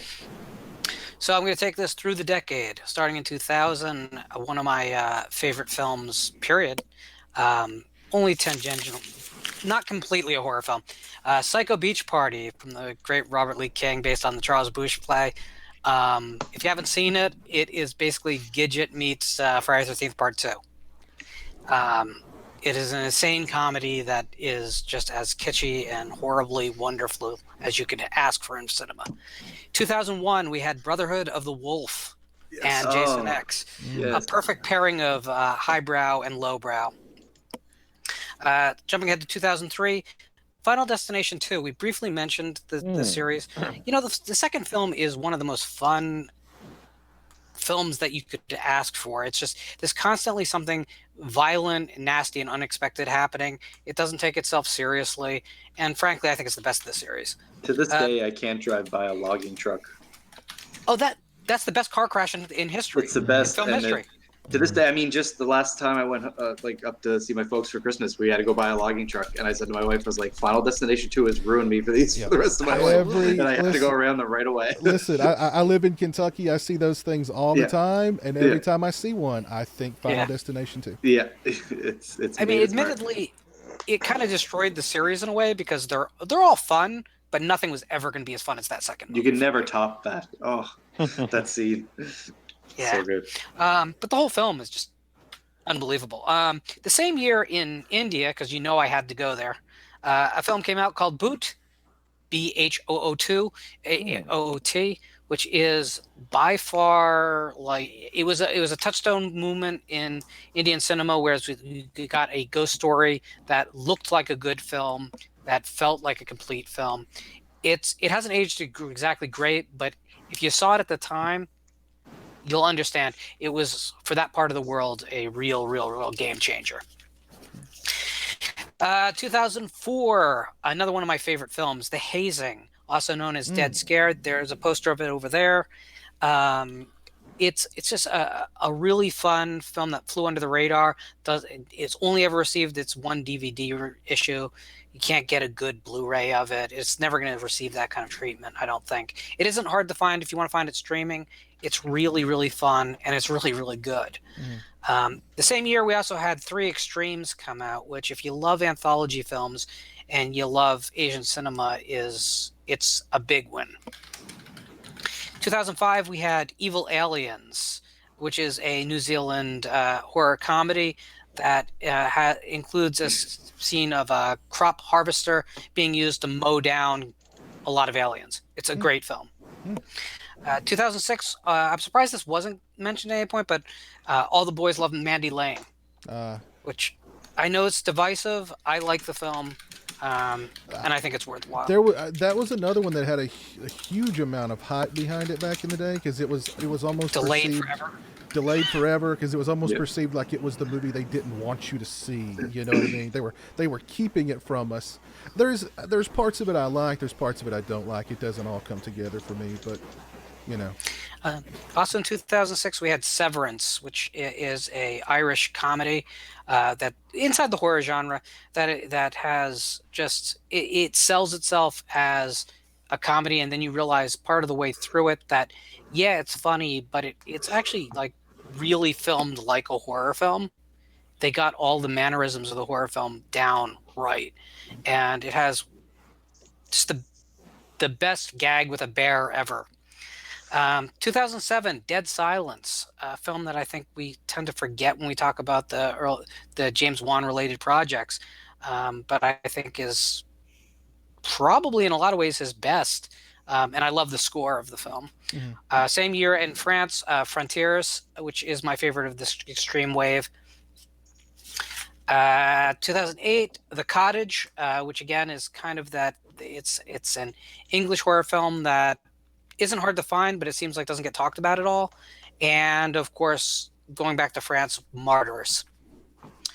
And then over in Turkey, because I had to go there as well, we have Simun, which is really the film that launched the modern Turkish wave. This comes before the modern wave of jinn-based hallucinogenic horror films, but it was really the first, and it was a big hit, and it really blew open the doors. It did face a lot because the government at that point had not become pro-entertainment at that point, so unfortunately the filmmakers did pay a pretty heavy price for making and releasing the film. 2009, the My Bloody Valentine 3 remake comes out, and I actually really like that film. I think that it was really fun in the theaters. It was the best use of 3D during the whole period. People could talk about The Abyss, not The Abyss. Could talk about, what was it, the Jim Cameron Blue People film? Oh, Avatar. Yeah, people can talk about Avatar all they want. I had no interest, and I hate Jim Cameron. But My Bloody Valentine was my 3D movie of that wave. I think it's incredibly fun. It has all of its heart in the right place, and I love it. But I'm going to end the list with something everyone's going to think I'm kidding, and I'm not kidding. I love Birdemic. Birdemic is just if you have the chance ever to see Birdemic with a crowd, do it. It's just an amazing experience. It is the kind of film that shouldn't exist, but does exist, and it knows it shouldn't exist. Everything about it is manufactured, and that becomes part of the joke. So it's, in a way, it finally kind of looked back to Scream and the self-awareness, and it did something really creative and cool with it, which was make the film that no one else really dared to make. The ultimate piece of shit that is impossible not to love. That's my... It almost feels like intentionally bad, though, doesn't it? But it's beyond that, right?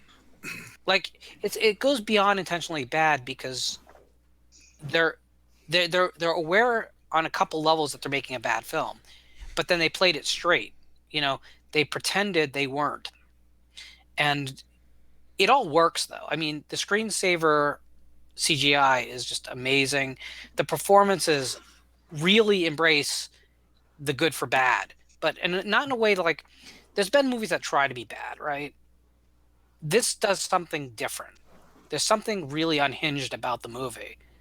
You see, people always talk about The Room, and I watch The Room and I get it, but I can't feel the way people feel about it. This works for me because I feel like someone really had to have loved cinema to make Birdemic, which is ironic because it's like the least good film that you could possibly make because you love film.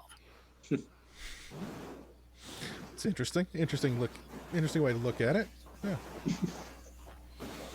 I didn't see that one coming. I gotta say. Not from Lauren. No. I love Birdemic. I like the sequel too, but unfortunately it's the same joke as the first film. Anybody else got any on their list that they want to discuss that maybe wasn't discussed by anybody else? We brought up some remakes. I just wanted to say that Friday the 13th, 2009, I think is kind of underrated. I think it gets pushed aside. 200% agree. Yeah, I just think that like if you took the entire franchise and you characterized the whole thing and you said, okay, this is what this is what makes a Friday the 13th film. That movie does it all. I hate the setting. I hate where they filmed it physically. I mean that's the least Crystal Lake I've ever seen in my life. You can't even see in it. It's murky as hell. Yeah. But if you distill the whole thing, I love that whole opening sequence. I mean, the title card doesn't even come up till after like 20 minutes. And there's some annoying characters, sure, with the laughs and stuff like that. But I just think that they did try to make something really cool, and I love the Jason in it. And I really wish that it had gotten a sequel. So I just wanted to bring that one up. It is far, far, far better than its reputation has made it to be. Absolutely. Yeah. Piz, you got any comments about that? Well, I was going to throw out a remake that I don't like the 2009 Friday 13th. It does a lot of things right. I hate the characters. I hate the framing. I do like Derek Mears as Jason. I thought he was a really good Jason. Which I couldn't remember your comments on that, Piz. That's why I was wondering. I can't remember the last time I've seen you talk about the remake. Yeah, I hate the characters. I hate the framing of it. I wish the kids that got killed off at the weed, at the weed farm. That's what the movie should have been about. You know what I mean? That's my gripe. I like the movie, but that's my gripe. Yeah. I just like them. They had the right kind of annoying characters for me in the beginning, where like they didn't maybe want to turn them. I don't know. It's really not bad to me. I like it, I guess. I mean, after Freddy versus Jason, I think I'd take pretty much anything. Oh God. I don't like to look at it like that, but if you do, in 2009 we were pretty dried up on remakes, and of course 2010 would bring A Nightmare on Elm Street. So I think it was 2010. It was. Yeah. So I remember the time. It definitely didn't light anybody on fire, but I really I when I look back at it, I've watched it a few times since, and every time I watch it, I like it more. It's not like you get mad at it like some of these other ones, Yeah. It's totally something that you can watch and get some enjoyment out of. Its heart was in the right place. Yeah. It's about in the middle of the pack for me ultimately. I mean, I think it's easy to fall into nostalgia for some of the older pictures and give them a little bit more credit, but there's a lot to like about the remake. There's things about the remake that the fans were never going to accept. And I'm going to tell you this right now. I think it was the right move, and I know that's a hot take that a lot of people don't like, but if they'd scored the film with Manfredini's score, a lot of people would like it a whole lot more.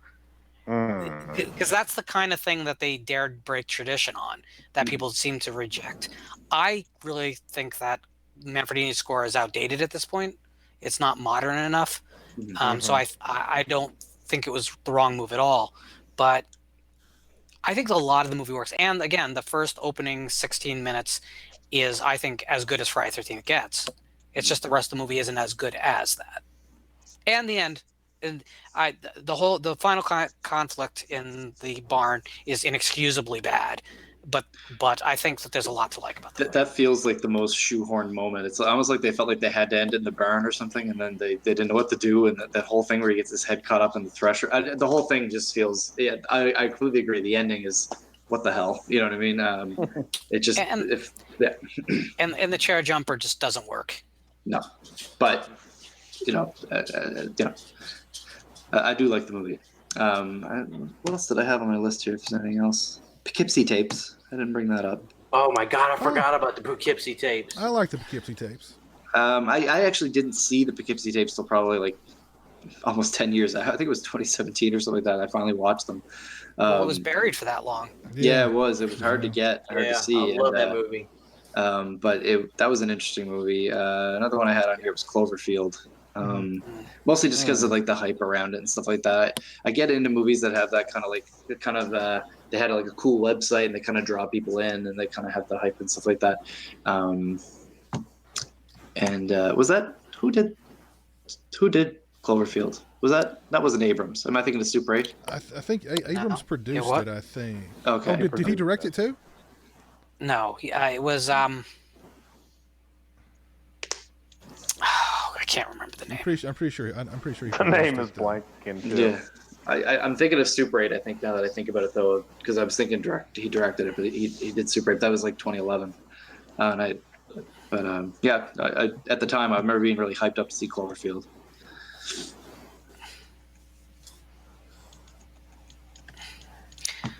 I think the funny thing about this whole decade is that our how we remember it is as a pretty bad decade. But in honesty, it was a lot better than the 90s. The 90s has a few real high points, but it was a dry decade. The middle of the decade, we have nothing coming out. And then we have the Scream wave, which by and large was disposable. So again, I don't think the mainstream horror releases of this decade were really anything to write home about. But on the fringes, we had a lot of material, A, getting made, B, getting released. And I think there's a lot of good there. I think it's a better decade than it's probably remembered as. And I think in 20 years, I think it's going to be looked at very warmly. Much warmer than what we're going through right now. I agree. I think for the 90s, for me, I remember some movies fondly, but a lot of the 90s was spent catching up for me, like on films from the 70s and the 80s and stuff like that. So, you know what I mean? I had so much to watch and I was just kind of getting into it. So I remember the 90s more fondly, but I think you're right. I went to see friggin' Valentine. Like, you know what I mean? Like, there were so many bad movies. Yeah, and Valentine is like the best film of that wave. Yeah, I like that movie. Yeah, and that's the problem. I think that we tend to think of things like Candyman as typical of the 90s, and it wasn't. It was an aberration. Yeah, I agree. I love Candyman. It's a good movie. You mean you don't like Leprechaun or Rumpelstiltskin or Nope. Anything like that? Nope. I loved the Leprechaun movies at the time. I remember I loved them, and then I got the 4-pack when it came out, and I rewatched them. I was like, I don't know why, but I remember when they came out, I rented them all the time, and I remember Leprechaun 3 especially. I rented it constantly because of the limericks and stuff in it. I don't know. Now when I go back and watch Leprechaun in Vegas? Yeah. I do like Rumpelstiltskin. That movie was way better than I thought it was going to be. And Kevin Yeager did the makeup for Rumpelstiltskin. It's funny. He's driving an 18-wheeler in the movie. I like that movie in relation to mid 90s blockbuster horror. So. Yeah. Well, let's see what's going on with Gibbs. And Gibbs, what's going on with you in your retro gaming corner tonight? Well, in 1991, everybody was wondering what would happen if, in the distant future of '99, a meteor landed in the U.S. and turned us all into zombies. Well, the answer was that Japan would send a disembodied samurai head that shot eyeballs and puked fire to save the day. This game, Zombie Nation for the NES, is one of the weirdest shooters you'll ever see. Very difficult, pretty standard other than that. And if you want to try it out, I would recommend emulation because it is a bit of what they call collectible, which is a non-douchey way of saying it's expensive. So there you go. Zombie Nation. Don't think I ever heard of that one. Yeah, it's very obscure. It was very late in Nintendo's life stuff. It's 91. The Super Nintendo and the Genesis were already out. I may have to emulate that one. Check it out. Yeah, no doubt. It's worth a look. Yeah, right on. Cool. I was hoping to get a new episode of Stingray Spotlight, but I think he knew I was looking at him and he left. So Yeah, he bailed. he knew it. He knew what was I going saw on. him up in the chat. He's like, I'm out. Yeah, he knew what was going on. He wasn't prepared. Well, let's see what's drawn Lorne's scorn this week. Okay, well, this is easy. This is really easy. So, as you know, I have I am part of the Regal Cinemas Unlimited plan on my phone. So this app allows me to go see as many films at their theaters as I'd like.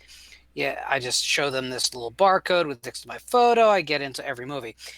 Awesome deal, and it remains an awesome deal. But what I didn't know is that, because if you look down further in the app, it actually says that I have unlimited movies and whatever. But what I didn't know is that there's points, and I'm trying to bring it up here, on the app that you could redeem, because I'm apparently too stupid to read directions or anything. So basically, I would get a free popcorn additionally every second movie. But because I didn't know this and didn't bother pushing a button, no employee bothered to tell me this. So I've missed out on free concessions this whole time. Now, it's hard to complain about $20 a month to see unlimited movies. But I just feel like at this point, I think I'm owed some popcorn. And considering some of the movies that I've used this app to see, including that Grudge atrocity, I think I should get probably more than just popcorn or a soda. I think they might want to bring the movie to me, and I might get the theater employees to come to my house, make me a meal, make my bed properly, the whole deal. Because I think if you're going to put something like this out, you really should support it fully and make sure a person like me, maybe someone who's not quite, up on all technologies, make sure I get the full benefit. So do the points not just add? I mean, do you lose the points, or what's the deal? No, you do. Well, eventually it's like a year. So I don't know if you can see, but you see on the bottom of this icon, there's a number. It's like 10,000 something. Yeah. That's the points you have, but you have to push a button that's there that says redeem credits, but it's just slightly less blue than all the blue around it. So it's almost like they're hiding it from me. They definitely are hiding it. But then when you push it, you see that there's all this stuff that you can redeem them for an amount of points. So for free popcorn is 6,000 points, and I have 10. So realistically, I just have gone this far, and I'm just not getting what I deserve. And I'll also note that there is you can also trade it in, and they'll send you merchandise if you want it. And so I'm heavily considering getting the Bomber underwater jacket. Whoa. I'll tell you, 20 years from now. That'll be a collector's item. Yep. Because what I'm thinking is, if it's not waterproof, I'm suing their asses.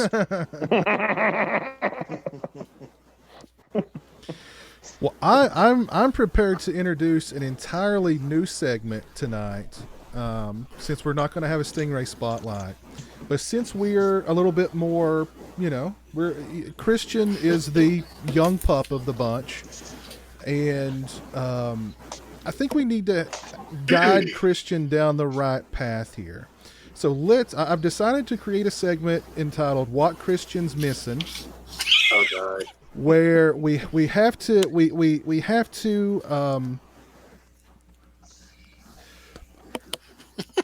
I don't want this to seem like it's an assignment, Christian. That's fine. Just some suggestions for movies that we think you should watch to maybe broaden your horizons a little bit. That's cool. Okay. I love it. Cool. All right, go ahead. Lauren, what's on your list for what's Christian's missing? This is a long list. Didn't we already do this?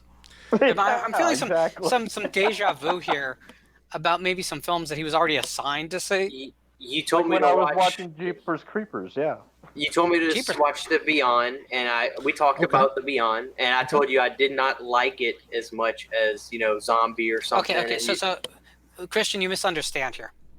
So if you don't get the proper response, we're going to ask you to redo it until you get the proper response. Oh God! If you didn't like The Beyond, You're not passing go. You're not collecting $200. You're going to rewatch The Beyond until you get it. Hey, we agreed though. I said it was good, but I didn't like it as much as one or the two. And you said, yeah, that's fair. That's fair. I'm kind of with you there. Like I told you. It's okay if he doesn't like the movie. It's just that he's giving it a shot. He's broadening his horizons. See? Yeah. So are you honestly saying Rumpelstiltskin is a better film than The Beyond? See, are you willing to die on that hill? No, this is where you twist my words. In relation, in the Lucio world, forget Rumpelstiltskin exists. I still love, New York Ripper is. I love New York Ripper and the one with the priest. I forget the name of it. The City Duck of the movie. Living Dead.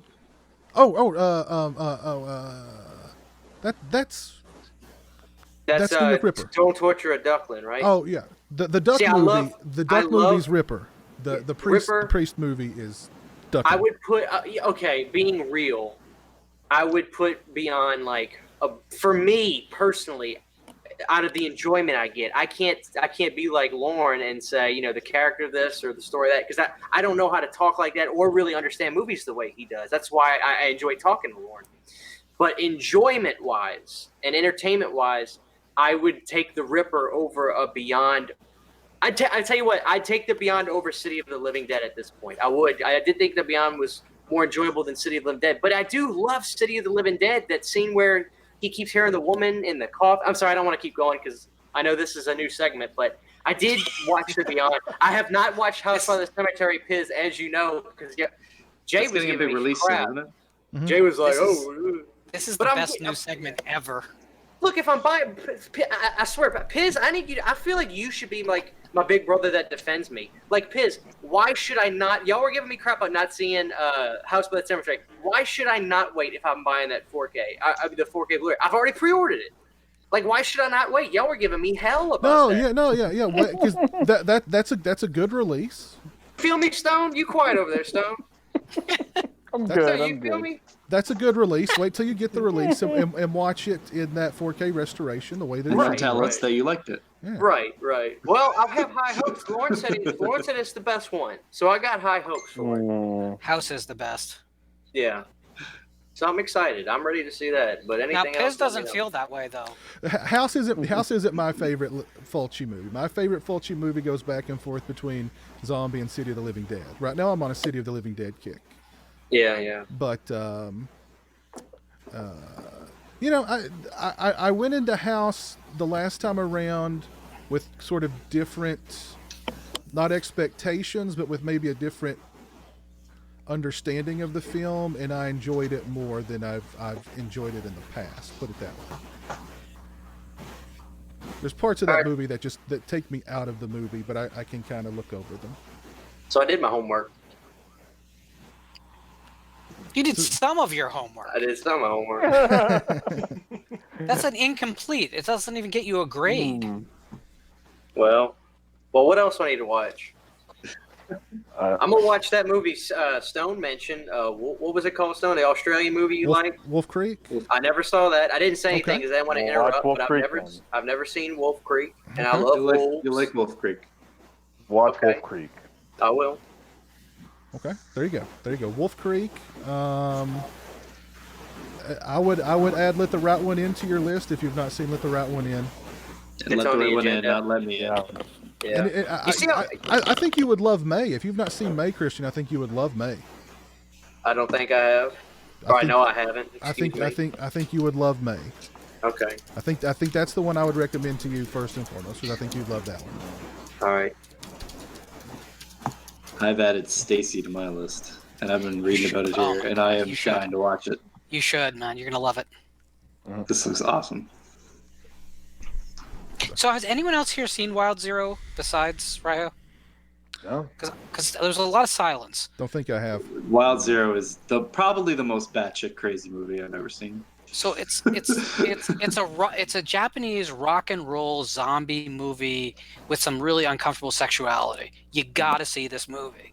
It's crazy. It is. It's absolutely bananas. Aliens and zombies. Not to oversell it. Nice. But you can't oversell that. You can't oversell Wild Zero. Oh gosh, it's been so long since I watched that too. it's like a Japanese band that's kind of like the Misfits versus every contrivance in the world to get wild shit on screen. Yeah.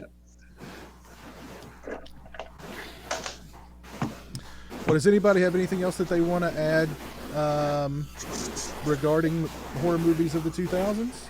Well, I'd like to say something in closing because Sure. I was thinking about, like non-horror films that are scary or terrifying and everything. And, I thought to myself, okay, back in 2005, 20th Century Fox was supposed to release this movie, and they suppressed it for at least a year, and then they only released it in 6 theaters. It was made as a comedy, but it's become a documentary, and it's probably one of the scariest movies I've ever seen, and especially if you have any passion for education, I'd say it's definitely one of the scariest in any capacity. But like Judge's Idiocracy. Okay. Here again, it's not a horror film, but it's terrifying as hell because of just how if you, I don't know, some of it just it's hard to go into words, but yeah, it's a satire that came true. Amen. All right. So let's see who's still with us tonight. We've had a lively chat going on tonight. Jamie is still here. Barbecue Network. Cameron. What's up, Cameron? How you doing tonight, man? Malek is still here hanging out with us. Captain Halloween is still here. What's up, man? Hope you're doing well. Jess Graham, David Vines, Adam the Motion Picture History Horror Fan. Yeah, thanks for hanging out with us tonight, guys. Living in 95. Yeah. All right, so I think we covered a lot of ground. Mm-hmm. Yeah, I actually feel more optimistic about the decade than I did going in. You guys reminded me of a lot of good movies that I just didn't even consider when I was making my list. And I had such a bleak idea about this decade, living through it at the time. I was like, finding diamonds in the rough here and there, but yeah, I know. Yeah. Mm-hmm. Jeff Overing is still here. Yeah, I noticed that too, Cameron. My mic it's very fuzzy. I'm not sure why it's doing that. Let me, Lauren, will you mute yourself for a second?